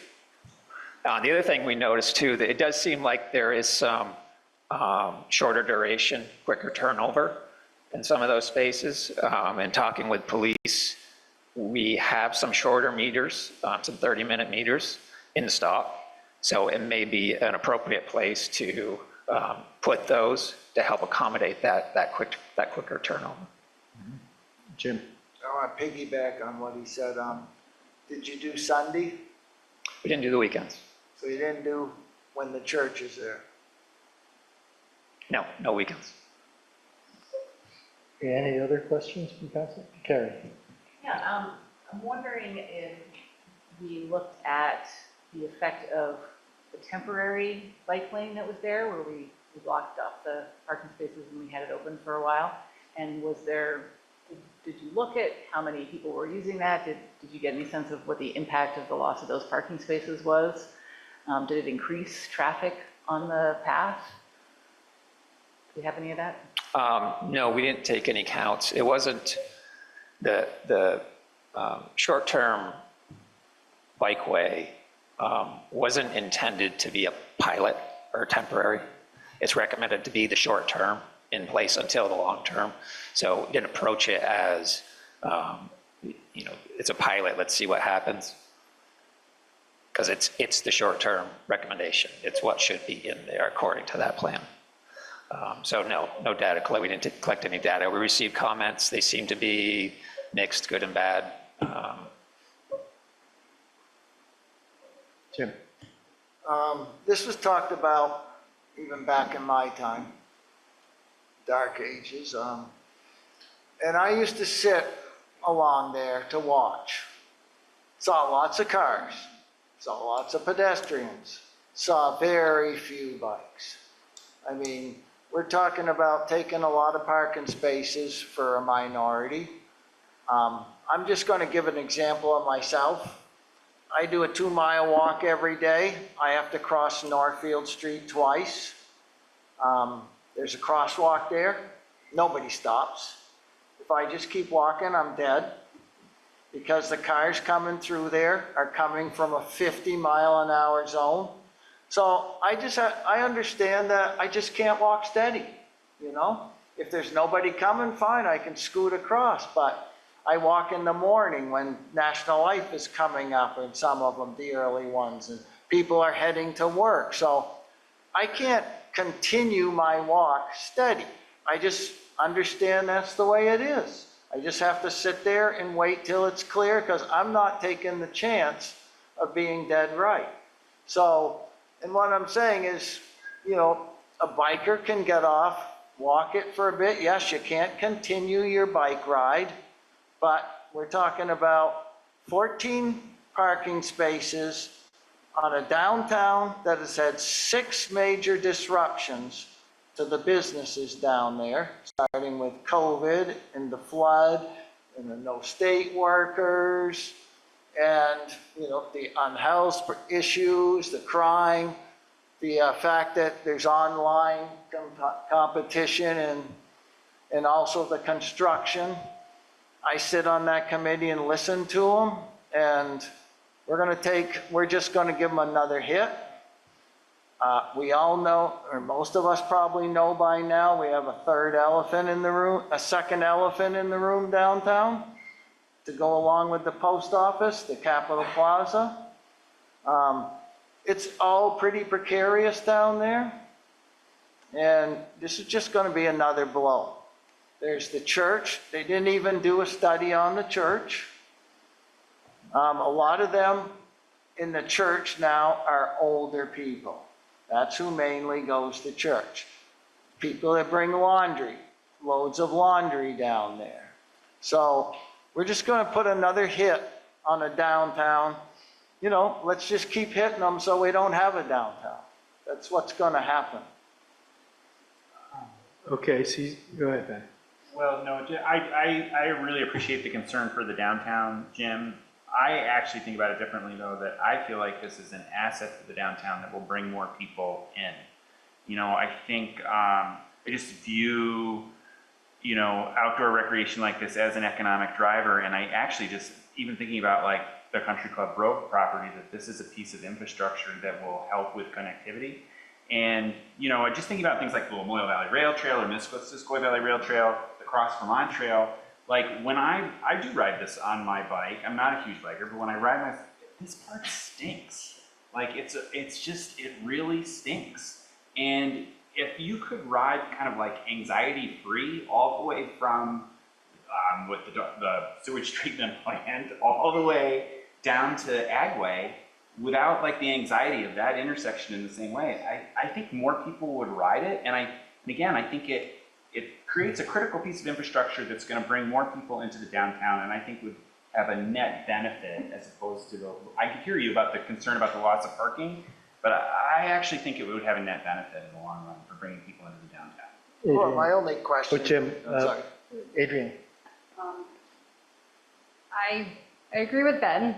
I think, I'm a huge, supporter of outdoor recreation. I mean, that's, having a background in public health, I feel like we should be riding our bikes a little bit more and getting outside of our cars if we can. And I do ride my bike down there, and I cross, I don't even know what I do, but I cross like a sidewalk and I go over the railroad track and I walk my bike. It's completely ridiculous just to get back to the path, which is behind Sarducci's. So it would, I think we have to think of this like as a holistic approach to our city. And I know on one of our topics coming up, I don't know, Kelly, when this is on the agenda, but looking at the parking in Montpelier.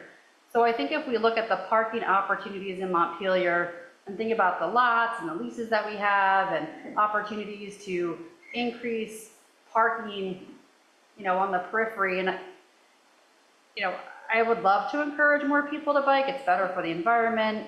It's, you know, it's better to get out of your cars and go for a bike ride. I think the church, I heard a lot on Front Porch Forum about the church on Sundays and having people park.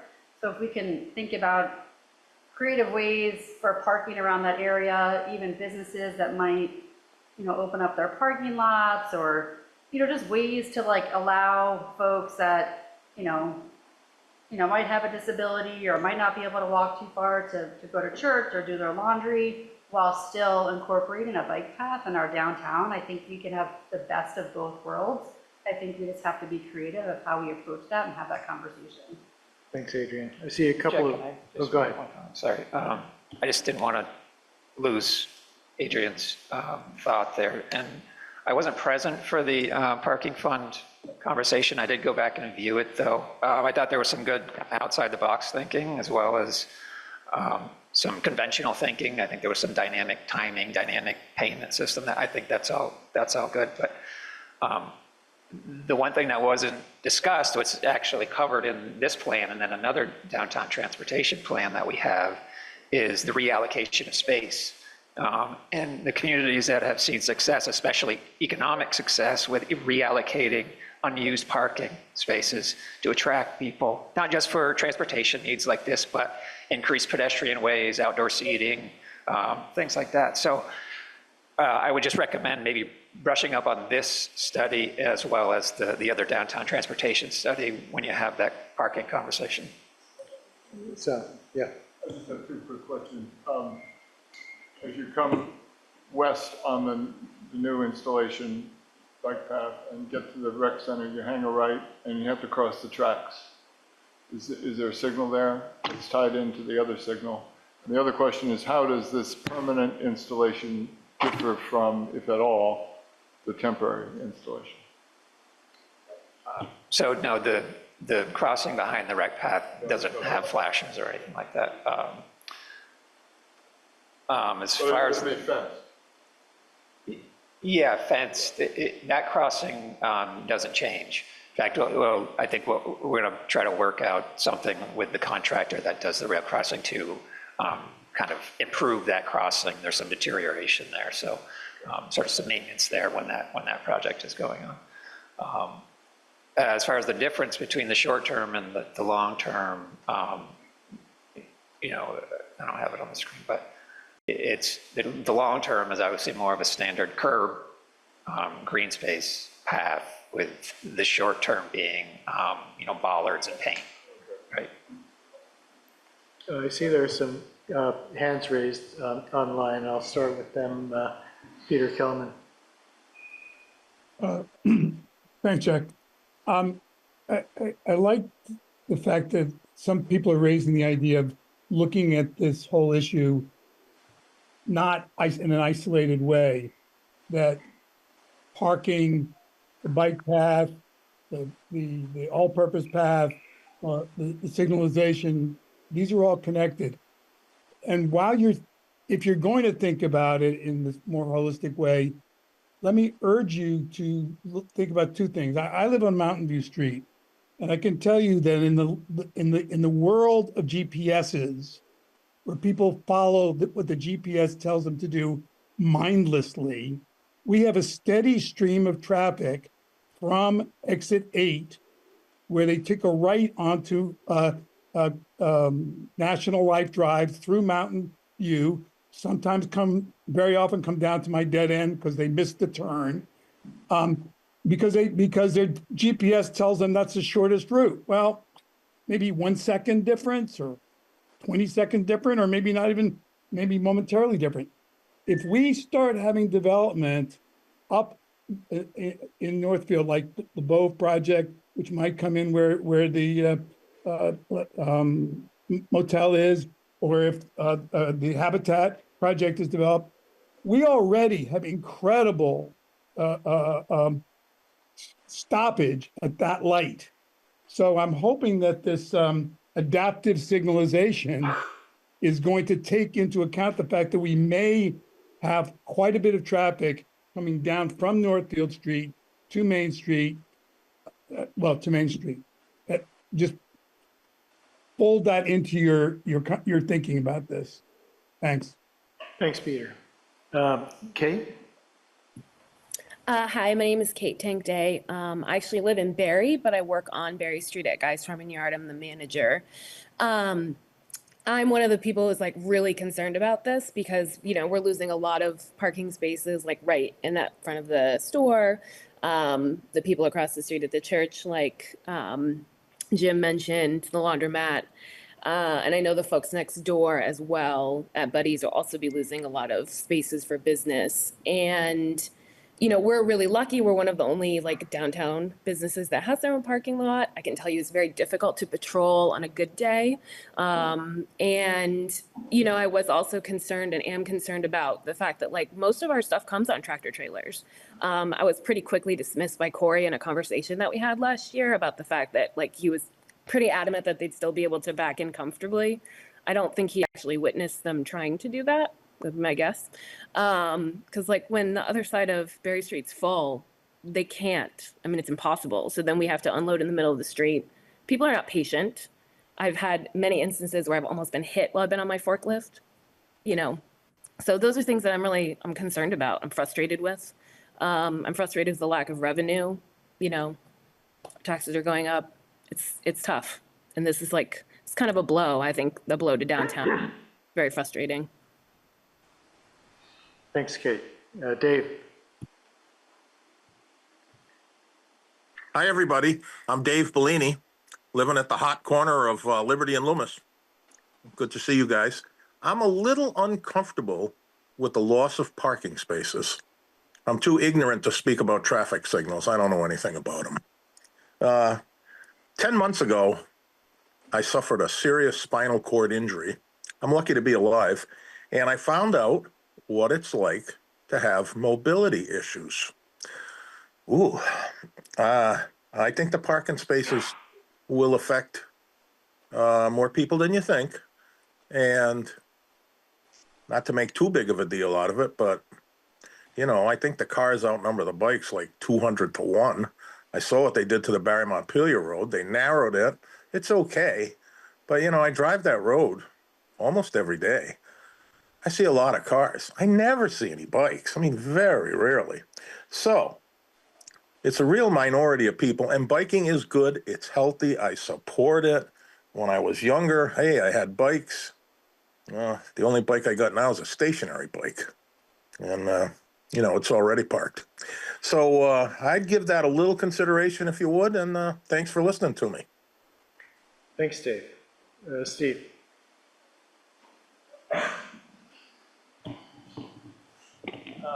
Yeah, Steve Whitaker. I'd like y'all to think about what's possible as to whether using stone cutters. I'm concerned about I've talked to people who do business there. You just heard from one. I talked to somebody else who does business there, and it's very risky to park on the other side of the street and cross Berry Street. Berry Street is a high traffic vehicle, and to get to his business can be very, very chancy. There aren't crosswalks in that mid-block.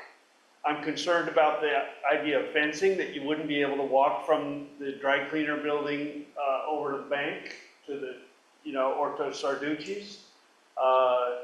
If you fence that whole thing, you're gonna create impediments. I would be really concerned if the fencing's gonna be on the Shaw's side too, because I know somebody who's, you know, been hit by traffic backing out of the blind spots in Shaw's. Is the fencing proposed to be on closing the railroad right away across from Shaw's to the river? Yeah, see, that's dramatic, bad design, because people cross those tracks. I've been working to get gravel in there to bring them up the way BGS did for themselves, so they can cross between the BGS shop and the heat plant. They just filled it in with gravel so that it's at least safe to cross.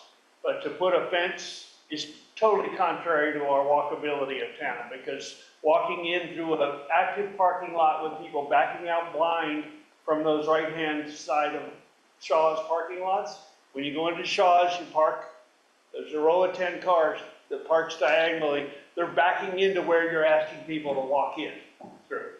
And that's just, so I think we should look more thoroughly at whether there's a path for the bike to cross over the Stonecutters, do something creative with that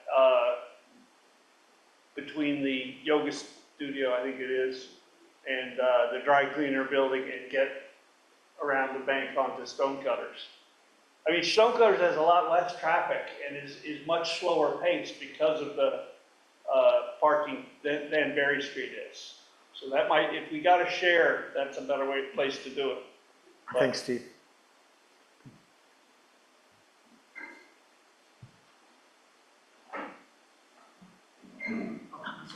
That's okay, I can stand. Hi, my name's Paul Capcara. I actually own the house at 45 Berry Street, which is literally right across the street from here and affected by this proposal.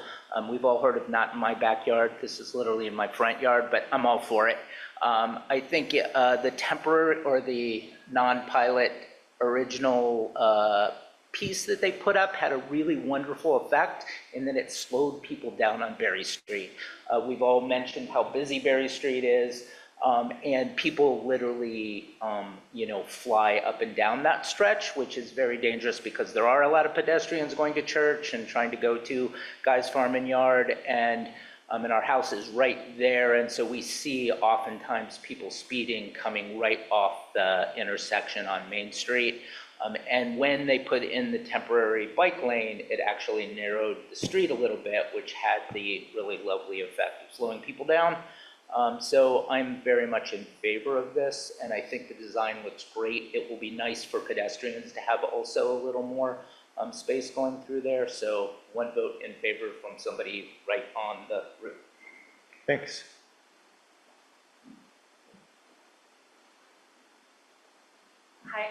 Hi, I'm Kate Sweeney. I'm actually Paul's wife, and I'm in favor of the bike path. I am concerned about the fencing on the railroad. I don't know if that actually comes into this council. It sounds like it's a state thing, but I am concerned about that because of the flow of people back and forth. I'm gonna say also that I walk by Guys and I walk by Buddies and I shop at both, and I rarely see those parking lots full.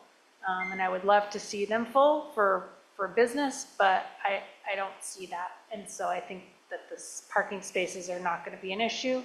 And I would love it if they would be able to share with the church to be able to allow people to go to church. Thanks. Thanks. Anybody else of the public who wants to be heard? This is one of those things. One of the things I've noticed since I've been on the council is that some things take so long that people forget that we've studied it and made decisions. And when we were developing this scoping study, it was like 5 years ago, and we had a number of public hearings, at least one of which was right in this room, and there were hundreds of people. And this plan of having what that's before us tonight is the plan that was approved and had a lot of support back when everyone was coming out to talk about it. And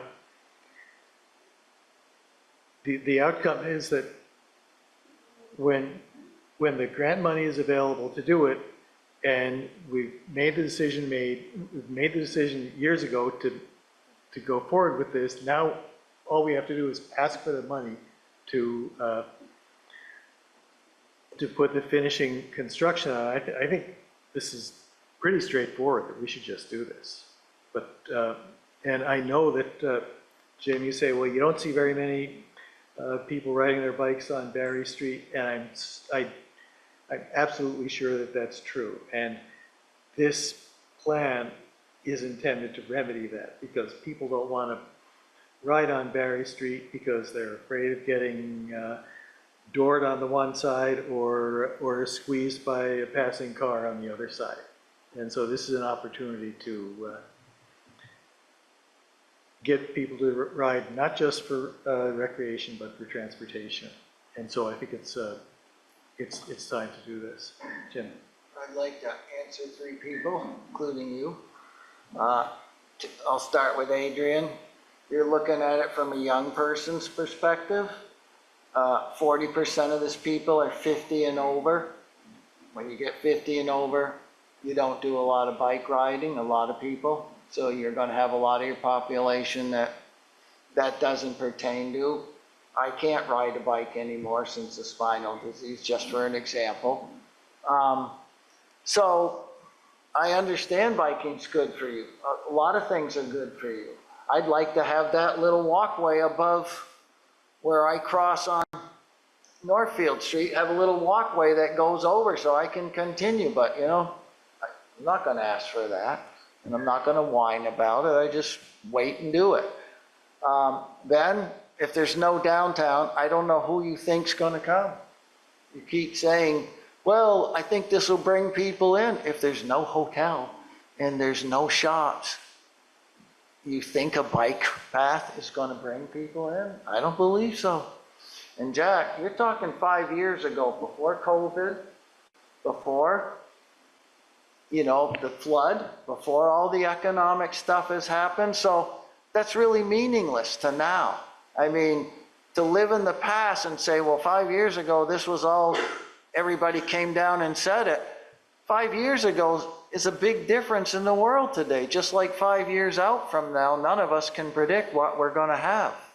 You just can't predict anymore. So a lot has happened in the last 5 years. So to go on something 5 years ago, it just isn't applicable anymore. So I'm not going to, anyway, I'm not going to vote for this. So, I mean, if the rest of you want to vote it in, that's fine. Thanks. Yes. I think it's very, very important for us to look not into the past, but into the future. So we're building childcare, we're trying to attract young families. You know, there is a generational shift that will happen. It is inevitable. You know, we all get old, and, you know, it's just the way the world is. It's guaranteed. And so we need to look to the future of the next generation of Montpelierites that are going to bring in their young families, that are going to have, you know, young kids that want to ride their bikes. They need to be safe. I don't ride on that part of, I don't think I've ever ridden on Berry Street because I'm scared, but I make accommodations to places that I feel safe. And so I think if we envision Montpelier in 10 years and we do these things now, I think people will come, because it's a great place to ride. You can walk, it's safe. Hopefully our downtown will be thriving in 10 years, and, you know, we can really continue to rebuild over the past 5 years of which we suffered. So I think it's a good idea for the future of Montpelier. And the motion you're looking for is a motion to have us send in this letter. I was just going to make just about the fencing off of the railroad. It is railroad right-of-way. They can take whatever steps they feel necessary to improve the safety. I know they've always struggled with this corridor, whether it's people crossing wherever or people parked right on the tracks back when you know, the beverage mart was there. If the council or the public, if there are any concerns with that, we're happy to relay those to the state in our conversations with them. Yeah, I would actually just add to that too. I have real concerns about the fencing too, particularly around flooding potential. You know, that obviously that area didn't flood before, but I think anytime we're talking about putting fencing now in our downtown, the potential for debris to get caught in the fence and potentially cause I just think it's something that we should really consider significantly. And the degree to which there's an ability to have a conversation with the state about fencing and what that looks like, I think it's something that warrants further conversation and investigation. And finally, I would just say, Jim, totally respect your opinion. I would say that you look at things like Lamoille Valley Rail Trail that is anticipated to have 60,000 visitors on it. I grew up in a small town up in the Kingdom, East Burke, $11 million of economic activity through Kingdom Trails. I do think the bike thing is huge. And my mom is 81 years old last week and rides a bike, and I think it's an important thing for our city. So is there a motion to approve this? I'll move that we approve it. Is there a second? I'll second. Any further discussion? All those in favor signify by saying aye. Aye. Any opposed? Aye. Thank you. The motion is carried. I'll sign the letter, and it is time for our 8:30 break, and we're only 6 minutes off. So back in 10 minutes. We're up to item 9 on the agenda, establishing an economic development subcommittee. Okay, thank you, Jack. So I've been working on this idea almost like 2 months, and I've talked about different community members, stakeholders, and city councilors. And the idea started to create a working group to talk about economic development and growth and what we can do as a city council to support this in our town. Then after talking different people, I think the good pathway will be also working with regional economic institutions. That's why I talked to Kelly and Bill, and instead of proposal working group, I've decided to call it subcommittee, city council subcommittee, so it will give the initiative more official spirit. Then it will let us to reach out more people and more institutions, more groups. And Adrian and Sel are interested in working with me. So I just want to ask City Council to consider this a 6-month City Council subcommittee that will work with different stakeholders, community members, businesses, Montpelier Alive, and also regional economic development institutions, and create some policy suggestion, because I know that as a city we cannot do everything, and we have sometimes limited authority, but I think we have the power to start a momentum. So maybe after 6 months, these stakeholders and groups, they can continue discussing, working together, collaborating. Then I think as a city council, it will be great for us to start that momentum. So now it is up to you, what to do. Any comments or thoughts from other members of the council?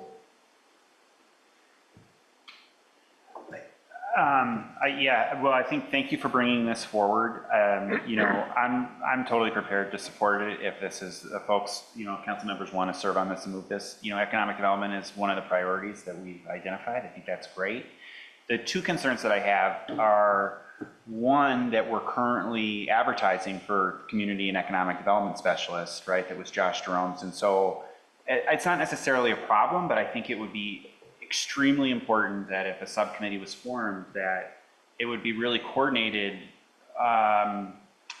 or that there was frankly like a leadership role with that person, right? Like that we would be tasking that individual as their, as an employee of the city to help us focus on economic development. And so I think just stewarding relationships with like the Regional Economic Development Corporation, VITA, like all the entities, there needs to be really thoughtful coordination there. And I just would want to make sure that the staff is in that position is empowered to those relationships. And then I just feel like compelled to say, we've added a number of subcommittees or working groups in the past few meetings, all within the context of having a conversation of reducing committees. And, I know, Palin, that staff support will only be provided as capacity allows.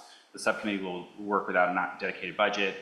I think that's just the other concern I have. It's just wanting to make sure that we're not telling staff 1 week we're trying to reduce the committees because we know you're overtaxed, and then this week we're going to form another committee. Again, I feel like if there's enthusiasm and interest in it, and this is clearly a topic that's like a critical need for our city, you folks want to take it on, I appreciate that, and I'm happy to support it if that's what you want to do. Yeah, thank you for expressing your concerns. Again, the idea started not to form a committee because of all this reason you just listed, but after talking so many different people, the best way to get more interest from regional economic institution, the name is also important. So I served on that like committee reviews, subcommittee with you, and it was like one of my ideas too. We don't have that much capacity. We have to decrease the committee numbers, and that's why I've started researching on this idea, having like working group. But in the end, because of the formality, we have to call it. That's why I specifically mentioned that we are not looking for any support from city staff. So, but also it is only 6-month committee. Maybe we will finish our study earlier than 6 months. So, but yeah, I've heard this concern from District 2 residents too.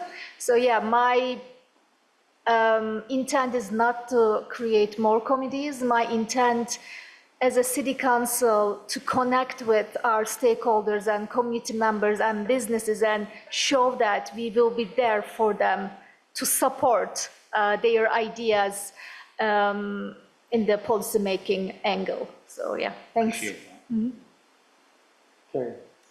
Yeah, thanks. Like Ben, I think if there are city councilors who are eager to do this and want to have these conversations and engage with the community and talk about this stuff, that's fantastic, and I think it should happen. I also have concern about adding more committees, of course, as we keep talking about. And I thought I heard that this would be just city councilors, but did I not, was that wrong? Because when I read it, it includes a whole bunch of other people.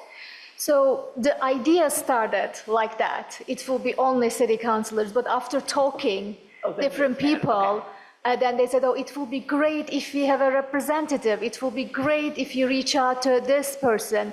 And I just want to mention that idea here too. Sometimes committees have volunteers, but not committee members. Maybe we can do something like that. But again, like my intention is not increase the committee numbers. And if any of you suggest some other structure, I am also okay to go with it. But the idea is city council, go there, be proactive, talking to people, bring different stakeholders together and just to start a momentum so they can continue collaborating in the future. That's why it is only 6 months. Okay, great. Yeah, and that was just my first thought. Yeah. And then I have 2 more thoughts. Yeah. I think that the charge is gigantic and not a 6-month project. It's a great charge. It'd be great if we had all that done, but this is part of why we're going to be hiring a full-time person to do this work. And Montpelier Live is working on this, and there's a lot that's already happening. So I think it's ambitious for 6 months. But I think that there could be fantastic conversations and connections made in 6 months to kind of get a sense of, okay, where are we going to need to go? And then since we've identified economic development as one of our major priorities, it's going to be in our strategic plan and it's in our city plan, and there's a lot of detail in the city plan already. I just want to make sure that it fits in with all that, that it's strategic, so that we're not, before we haven't approved a city plan yet, we haven't finished our strategic plan yet. And so I think it's fine to make this committee, but just to be aware that they're going to need to be working with whatever we come up with in our plan, and so that it all aligns. Yeah. Maybe this work will be like a press study for the plan and the priorities, something like that. And I think you just listed our agenda item for our first meeting. Like, go over the scope, make it like a little bit more compact, maybe if it is the right word. And then we can, and the idea is coming back in 3 months. and just like inform the city council and the public what we've done and what are the ideas, what we just like find out. And it is always a room to, restructure or redefine and just like decide what to do next. So thank you. I see some hands up in the public. Peter Kelman. Thanks, Jack. I'd just like to make 3 quick points. You may be muted, Peter. Very quiet. Nope, now he's muted. Now you're definitely muted. Am I muted now? There you go. We hear you now. Okay. I'd just like to make 3 quick points, which relate to what's been said so far. The first point is that we made a mistake when we hired Josh, not a mistake to hire Josh, but we hired somebody to do housing and economic development. He was an economic development guy who was thrust into doing housing. I had urged Mike, given the words of housing, I urged him to hire somebody to be a housing specialist. I think it's a mistake to try to have this person be both. So here, I think you do need to think about which person you're going to have. Nobody can do both, and especially not today. The second thing, so I think in some ways, Pelham's idea is a good one to think, well, all right, let's not depend on a community development, economic development person. The second thing is that in 2016, leading up to 2016, this was all outsourced to a consultant who came up with an economic development plan for Montpelier. And if any of you haven't read that plan, I suggest you do. It was horrible. It was a cookie cutter plan that this consultant came and superimposed. But it has been cited again and again and again in order to justify what people want. Say, oh, well, the economic development plan said this. So if you ultimately, we do need an economic development plan, or else we need to have the city plan actually have some guts to it.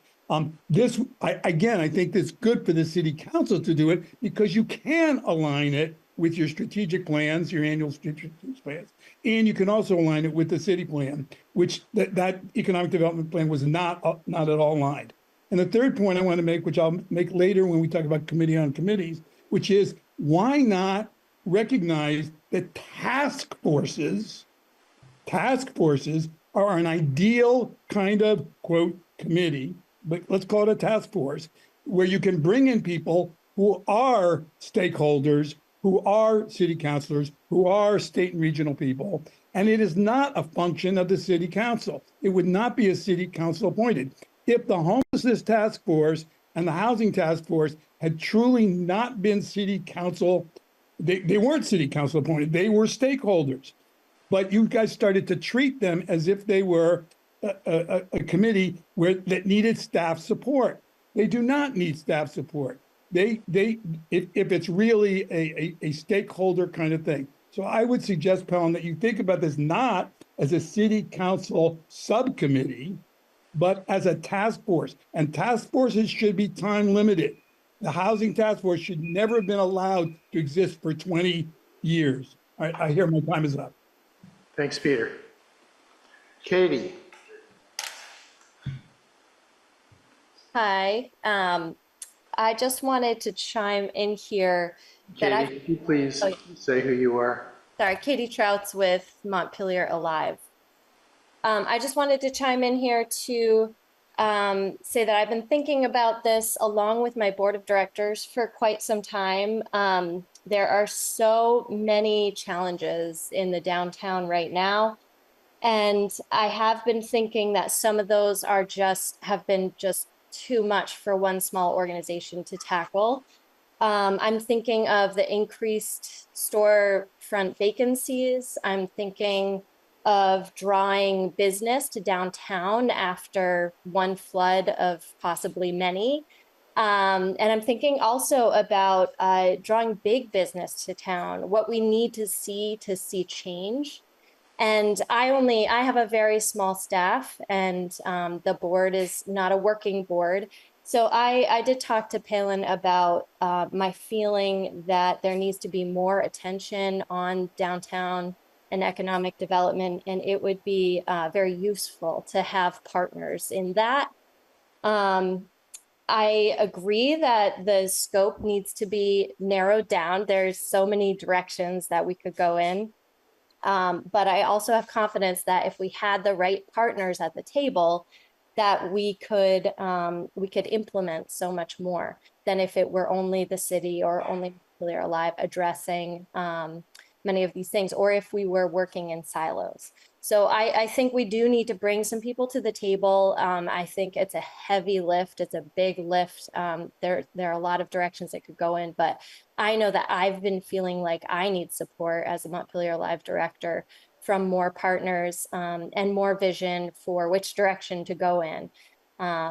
So I'm in favor of it. I also agree it's much longer, a longer journey than a 6-month journey, but I hear what Palin's saying, that this would be a way to get started and potentially use the 6 months to identify the right partners to bring to the table. And potentially this committee then gets carried forward by another entity. I know Montpelier Live has also been thinking about an economic vitality committee, which is very common for downtown organizations to have.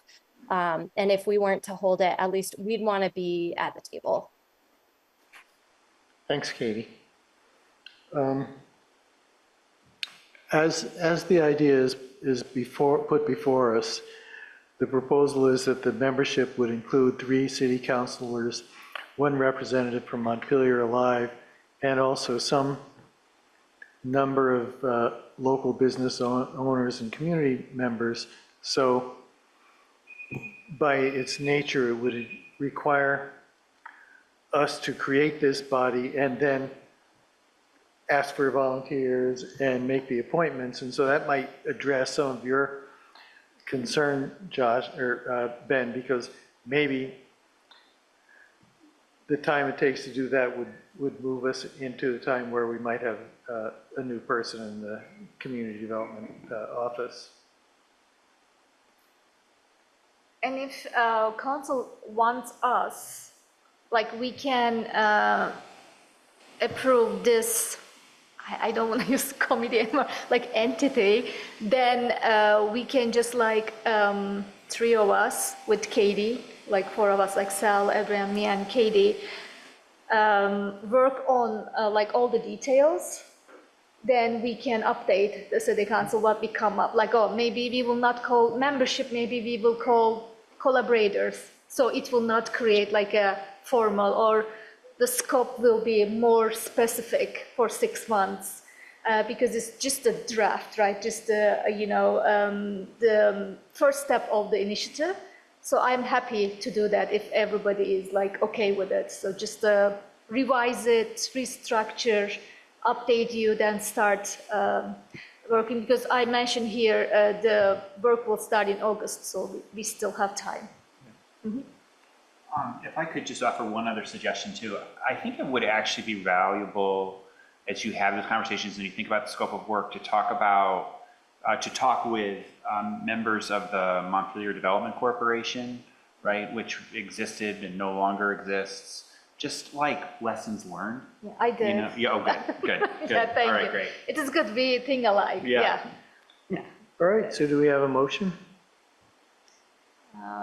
Should I? Or do you want to come back and do a motion after you've met with? I want to make the motion so we can start working, if Good. it is okay. Yep. And again, like the plan is to start collaboration in August, so it will give us like a 1 month to revise, restructure everything. Mm-hmm. Then you can see it before we start working with groups. Yep. Okay, so I move that City Council approve the formation of an economic development subcommittee for a period of 6 months, beginning August 2025 and ending February 2025. 6. Oh my God, yeah, 2026. Yeah, sorry. And that we would appoint you and Councilors Alfano and Gill to the committee. Yeah, and that too. Thanks. Is there a second? Any discussion? All those in favor signify by saying aye. Aye. Any opposed? All right, moving on to city council Thank you. committee assignments. Is that you? Sure, yeah. So at your seats, there's a listing, there's a spreadsheet in the packet, that's it's got everything in it, so it's, This one? it's pretty big, yeah, that's the one. Yeah. So what we did do is just for ease, we did go ahead and just print out sort of a version that would just give you sort of the committee and the meeting time just to sort of align with your schedule. And so what we thought is we could, take volunteers for these committees. But before we get started, one of the things that I just wanted to mention, two things. One, I sent around an email just on our work on the committees and committees with a couple of just short-term assignments. So I just want to mention that to review certain committees. So ADA was on that list, MEAC, homelessness, restroom committee in terms of a report out, arts commission, housing, and then transportation and complete streets. And so what I'll do as a follow-up to that is just provide an introduction to the chair, and then just sort of get people started in those conversations, and then get a report back. And so for tonight, I was kind of thinking that we might maybe just go with what we've got there for right now. But if there are people that are interested in maybe serving permanently on a particular committee, they might just say so, just so there's not any confusion. And so I don't know if you want to take that off. So that's good. So let's just go down the list. ADA Advisory Committee. Traditionally, Sorry, Jack, can we just clarify exactly what we're doing right now? Are we talking about the ones where we're having conversations with the committees that are in flux and reporting back to the council, or are we doing committee assignments? we're doing committee assignments Great, tonight. thank you. And obviously some things could change. Yep, great. ADA Advisory Committee is one of those committees that traditionally meets during the business day. So that's something that anyone considering volunteering should know. Great.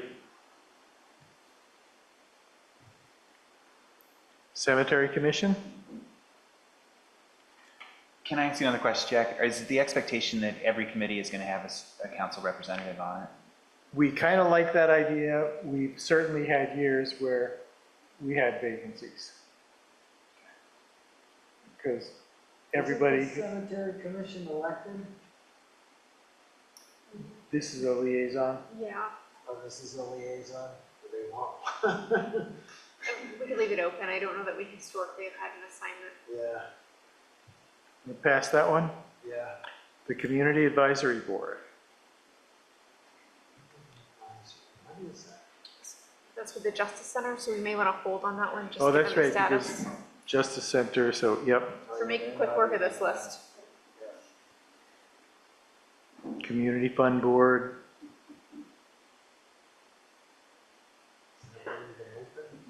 That's the board that reviews nonprofit requests that. Yeah. I don't know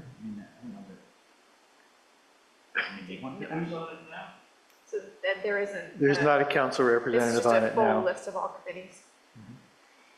Conservation Commission, do we ordinarily have someone on that? Not historically, we do, Alec works with that group. So if somebody was interested, I'm sure they would have a liaison, but you don't necessarily have to. And the same with DRB and Design Review Committee. Oh, Jack, I think you skipped Complete Streets Committee. Oh, I did, sorry, very good. Aren't they gonna be combined with somebody? Transportation. So what's up for discussion is between Complete Streets and Transportation is whether or not you wanted to merge them or eliminate transportation potentially just based on the, work that's being done there. Right, that is one of the questions. There is the Transportation Infrastructure Committee, Complete Streets Committee, there's kind of a lot of overlap. Yeah, I thought that somebody, if they're gonna do this, one of those should be eliminated or a title that combines them. Merge, yep. Transportation and streets or something. Well, I've been doing transportation, so I can do complete streets and if they can combined. You would be on both. Great.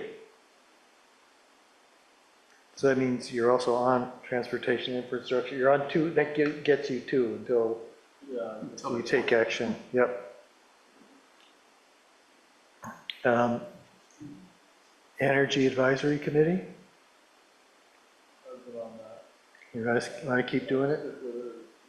Uh-huh. The Grant Committee,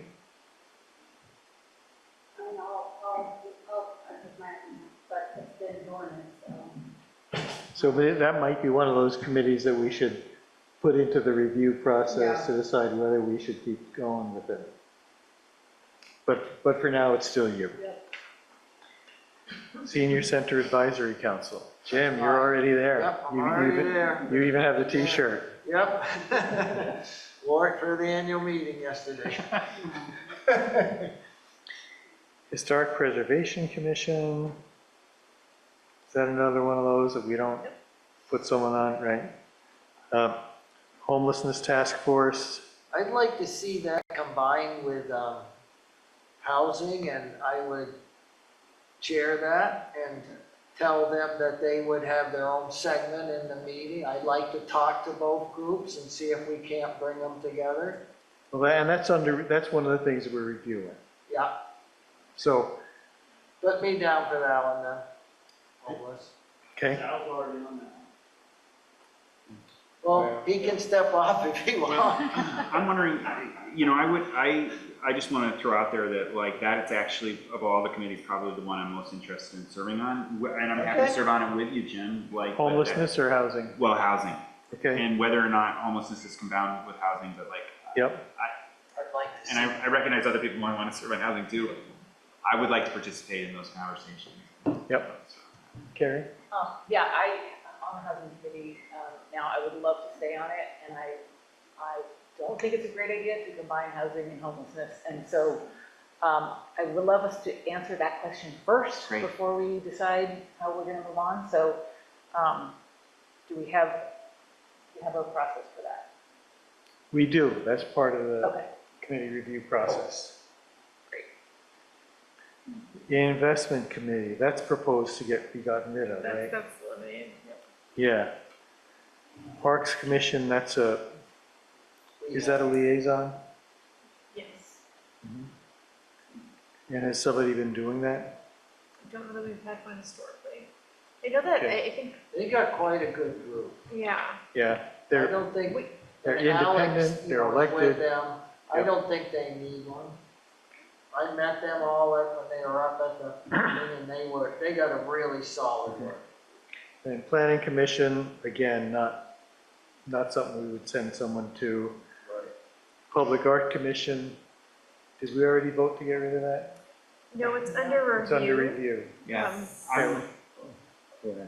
So if we can serve on this, I'd love to serve if it reflects which we should.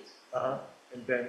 Well, I was going to say, I've had a couple conversations with people on that about a path forward, and I'd be happy to continue to be a part of those conversations, and if appropriate, serve on it or not. But I'd be happy to have a conversation about what it looks like moving forward. Great, I'll make sure that you're both on the list. Great.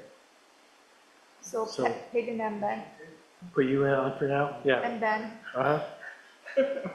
if we continue have this commission, Ben and I want to serve on it. Recreation Advisory Board. Another one of those that, We don't, yeah, I am on there, but I can't attend, I've never been able to attend at that time. so you shouldn't be on it No. anymore. I'm like, just take me off. You're setting yourself up. I set myself up for failure. It's a really bad time for me, Uh-huh. so can't do it. Does anyone want to step up or not? I would. Okay. Restroom Committee, So I'm on that one currently, and I think that that's one that's also under review. okay. So stay on it until we decide what to do? Okay. CJAC, that's one that's dormant and may go away. Stormwater Utility Commission is already on hold. Sal is still on MTIC. tree board, if you like to get out and with your shovel and plant trees, What, do we typically have a? No. Yeah, I would love to serve on the tree board. great. Bring the kids to help plant trees. Yeah. Yeah. A younger person should shovel. The youth committee, Yeah, You I know? want to, I Yeah. want to continue. It's okay. city manager transition subcommittee, well, we're going to get a presentation about what happens next with that. Sanctuary City Ice Ad Hoc Committee. Hidden and Carrie. Uh-huh.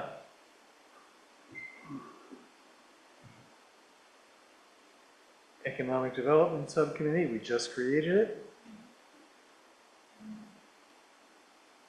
Dalen, Sal, and Adrian. And Child Care Task Force. Hidden and Andrea. You and, Andrea. okay. And Jack, while it's not an official committee of the city, but you know, I do continue to serve on the Montpelier Commission for Recovery and Resilience, and would, you know, just like Lauren had served as a liaison Yep. to the council, I'd like to continue in that role. Yeah, I think that's great. Thanks. So is Lauren, was Lauren a member of the commission? She was, yeah. Okay. Yeah. So there was And- no and conflict of and interest or anything, right? I don't think so. Okay. Yeah. Just to be sure. And she Yeah. continues to serve on the commission. Yeah, that's what I asked. I wanted to go back, can we go back to housing? Because, before Ben, you know, expressed interest, we had two people that wanted to be on it, Carrie and I. And that was put in, I don't know, in one of the things there, that little chart that had the colors in it. Yeah, I don't, you know, 3 is kind of overkill, I think, to be honest with you. Well, and that is being studied as part of the review, including whether that's going to be merged with homelessness. So, I'd like to be still considered for that, because I Okay. put in for that, you know, way back, okay. actually. Totally get it. And then there are a couple of other things that I don't see on here, but one of them is the Wood Art Gallery Board, which we, that typically is the mayor, and I'm willing to continue serving on that. And the other is the Harry Sheridan Scholarship Committee, which I think they just do it like once a year, right? Around the time they're giving out the scholarships. Yeah, that's once a year, and I've done it the past 2 years. Yeah. Great. I'm the slowest. Wow, very productive, guys. Good work. Hey, Jack, Yes. before we move on, can I just make one suggestion? Mm-hmm. So I talked to Kelly about this, and when we had our meeting about the committees on committees, whatever we talked about, restructuring the committees, my process improvement brain like sparked interest.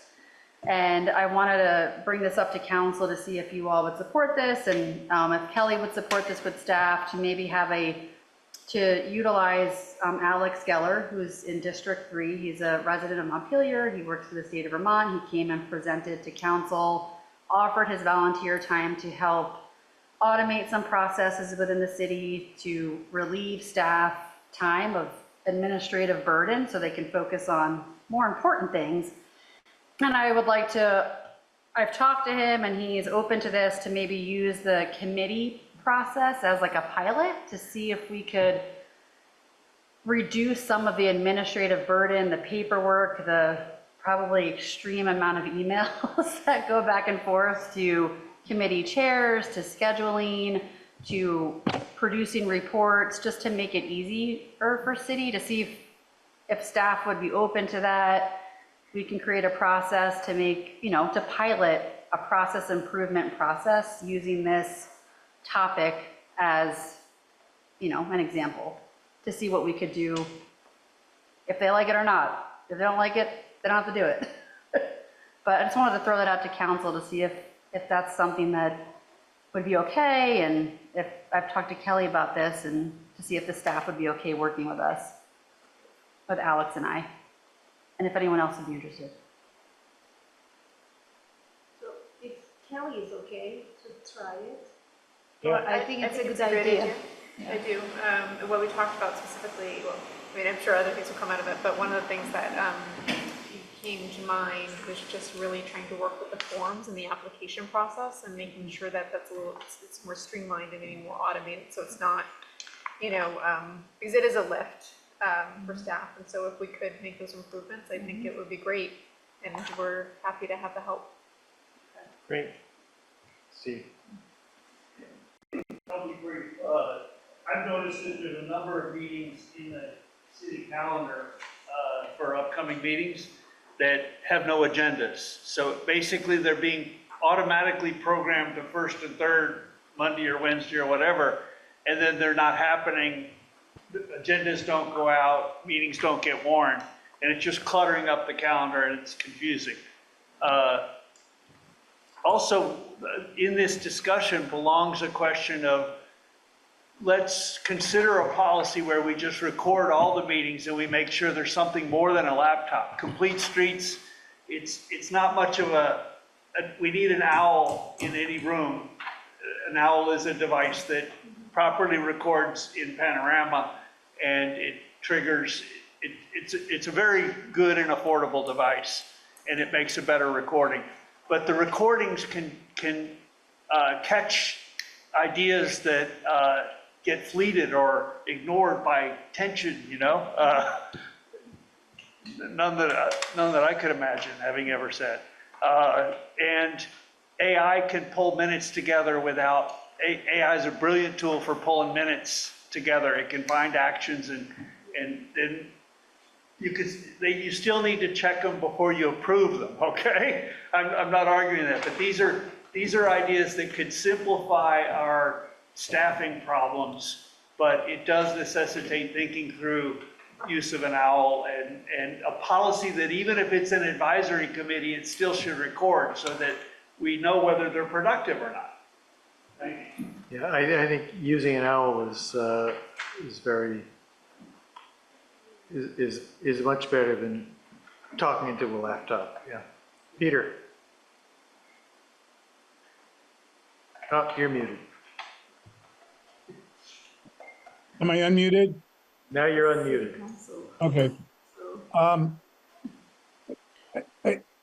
I think working with Alex Geller is a great idea. There's some obvious ways to cut down on the amount of staff time. Just for example, if we have to we have to have open meeting rules, we have to post things, we have to post agendas and so forth. We just had a format, and every committee chair was responsible for sending it to Evelyn, and Evelyn could post it. That's just once, you don't need a staff person for each committee to do that separately. And if Evelyn was posting it for everybody and had an inputting that standardized it, you wouldn't have the problem that Steve just referred to, because it would be clear, you need to have your agenda, et cetera. The second thing is, I've been a member of a number of committees, and I've been to a lot of committee meetings. I think you ought to be asking each committee to say whether or not they feel that they need or want a staff person. Because staff people, it can be a waste of staff time, or staff people can have a stranglehold on the committee. I was part of I was a founding member and chair of CJAC when it was started. And the staff person there was constantly telling us, no, we can't do that. No, we shouldn't do that. And it was a message straight from Bill. And it was very, very disruptive and disheartening. So there are committees that probably do not want a staff person, and they should not be forced to have a staff person. I think this whole thing about getting rid of committees because of the staff overload is not quite the point. Take a closer look at where staff are needed and where they're not needed. Thanks, Peter. I think there's more discussion to be had on that point. For instance, you're saying that there are committees that that probably want to have their own direction and not even be staffed. And we've heard Jim another time saying, every committee we appoint should be taking direction from the council on what they do. And so there's definitely different points of view, but we'll get to them. I think we're good to move on. Next up, we have item 11, reappointment to the Conservation Commission. We have one applicant. Is there a second? Second. Any discussion? All those in favor, and just to be clear, the applicant is Paul Marangelo to the Conservation Committee, and he's someone who's already on it. So it's moved and seconded to reappoint him. All those in favor signify by saying aye. Aye. Any opposed? All right. Council reports. Start on your end. So I have one update for the council about youth committee. Because of the school year, youth committee decided to take a break. So there will be no monthly meetings until September. Then when they come back to school, we will start meeting again. And I shared our annual report and our meeting notes for your information. And you have all the details about what we did. I think it was very efficient year for us. We start meeting in February. Then we meet every month. I think 1 month we have to cancel. Other than that, we meet monthly. Lessons learned. I think for the future of the youth committee, I think I need to work on some kind of handbook or like, I don't know, process, something like that, because they are new in all this like public meeting, municipal government. So it will be great if they have some kind of handbook or manual to follow, because members will be different in 2 years. So I just want to give this update. Thank you. There might be some available from the city, from the Secretary of State's office. Might be worth looking at that. Yeah, so for the manual or? Yeah. Okay, yeah, thank you. And it wouldn't be specific to kids probably, but to public bodies in general.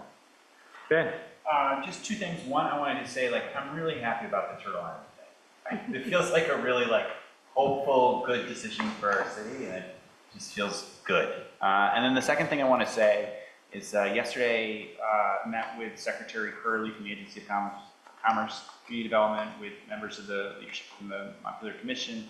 We met with Government Service Agency around the federal building, still negotiating with them time around due diligence and trying to get them to share the information that they already have about the condition of the building. We're successful in that, and we will be reviewing that. Would say it's frankly challenging with the state of the federal agencies right now. It's a journey that I really want to say that I'm appreciative of the secretary and the agency for stepping up in this way. And that tomorrow we're actually meeting, briefing with the congressional delegation, their staff, just to update them on our experience working with GSA. Great. I just want to say, yesterday we had the Montpelier Senior Center annual meeting. It was very well done, nice meal, nice speeches. A lot of the emphasis is on feast and how that's going to go forward. I was, told to go speak on the microphone because a question was asked, how does the council feel about feast? And so I was the only one there, so I spoke for myself. I didn't really feel comfortable speaking for the whole council, but, they were concerned how we feel about it. So I gave my position, got some applause. So I think that in my position was, I don't think we want to get rid of it. We're going to find a way to make it better, but this would be a black eye on the city if we lost it. So the other thing is, I have a question about the parade and the July 3rd thing. Is there a shuttle? Because you look on the thing and one thing says one and one thing says another. And I don't know whether the Montpelier Alive one is the one to look at or the one that the city sent out. Is there a shuttle going from National Life down to Taylor Street? I need to check on that just to be sure. Okay. Because it says it in the one the city sent out, but not in the Montpelier Alive one. I don't know if Katie's still here, but it needs to be updated because 3 of us can't even march in this. That's Adrian, Ben, and me. We're not even listed. Huh? Well, no, I'm just saying we can't because we're not even listed as counselors. They still got Tim Heaney and Lauren and Donna Bate. Well, that'll be in my report. He didn't know. We always have, do we still do that? In my time, we always marched in the parade as a council. We're right near we're usually near the beginning of the pack, so we can be done and then circle back and watch the rest of the parade. Okay. Yeah, Sal, you're up. Carrie. I just wanted to apologize for my outburst earlier at the member of the public. I was disrespectful to the member of the public. It was disrespectful to the entire council and to you, Mr. Mayor, so I apologize. Quite all right. Adrian. Nothing to report tonight. All right. Mayor's report is, yes, we have a spot in the parade. If you can be in the parade, it's, I know, Carrie, you're going to be out of town, sadly, but it is fun. We have a banner that we carry, and we get to see our friends and family and little kids, and the city clerk knows where the banner is. And well, you did last year, and so I have great confidence in you finding it. And I sent you the email that tells us where to be and stuff. We line up right on Winter Street or someplace, and good time. It's a kickoff to what I always think is a great event in Montpelier. People love our Independence Day celebration, and hope for good weather. City clerk's report. City manager's report. Just a couple items that I wanted to mention. So earlier today, Tanya Chambers, our HR director, sent out an email about the city manager search consultant coming to a meeting. And so what we're proposing is that we would have a meeting on the 16th of July because it couldn't be. And so I hope that that works for folks, just to make sure that we have a standalone item to discuss that process and what that looks like. So we would start at 6:30, but what I'd like to do also is bring forward a presentation on the capital improvement plan. So in the Wayback Machine, we used to have 2 meetings. We'd have one around budget time and we have one around this time. And I think it would be really important to make sure that we bring that back forward. So I would be proposing that we probably convene that at 5:30. Actually, incidentally, thinking about our committee list, I don't know that we had the capital improvement committee on that list. No. We'll get that fixed. We will certainly fix that. Right. So I'll add those 2 to the list for sure. But anyway, just wanted to put that out there in terms of making sure that, if that works, then we'll move ahead with getting that scheduled up for you. And then the next thing that I just wanted to mention briefly, there's actually 2 things, there's always a list. So the second thing is the strategic planning workshop that we had a couple weeks ago, last week. Thank you, everyone, for a good event. We do have follow-up to do, and so I haven't had the chance yet to send a follow-up email, but my plan is that we'll take the other two goals that we didn't build out. So we have housing and, well, actually we built out housing, so we'd be looking at economic development and infrastructure. And so we'd be building those out. I want you to see sort of using housing as a model and what was put up on the board, so take a look at that and review. And then the next thing would be building out the other two items that we prioritized based on the strategies within the strategic plan and also getting staff input. So I'll put that all together and then send it out for you to take a look at. And hopefully we can have our first additional workshop on the 9th with a hope towards sort of approving that strategic plan on the 23rd. So just to keep us kind of moving along, and I hope that that's agreeable in terms of timeline for that. Okay, perfect.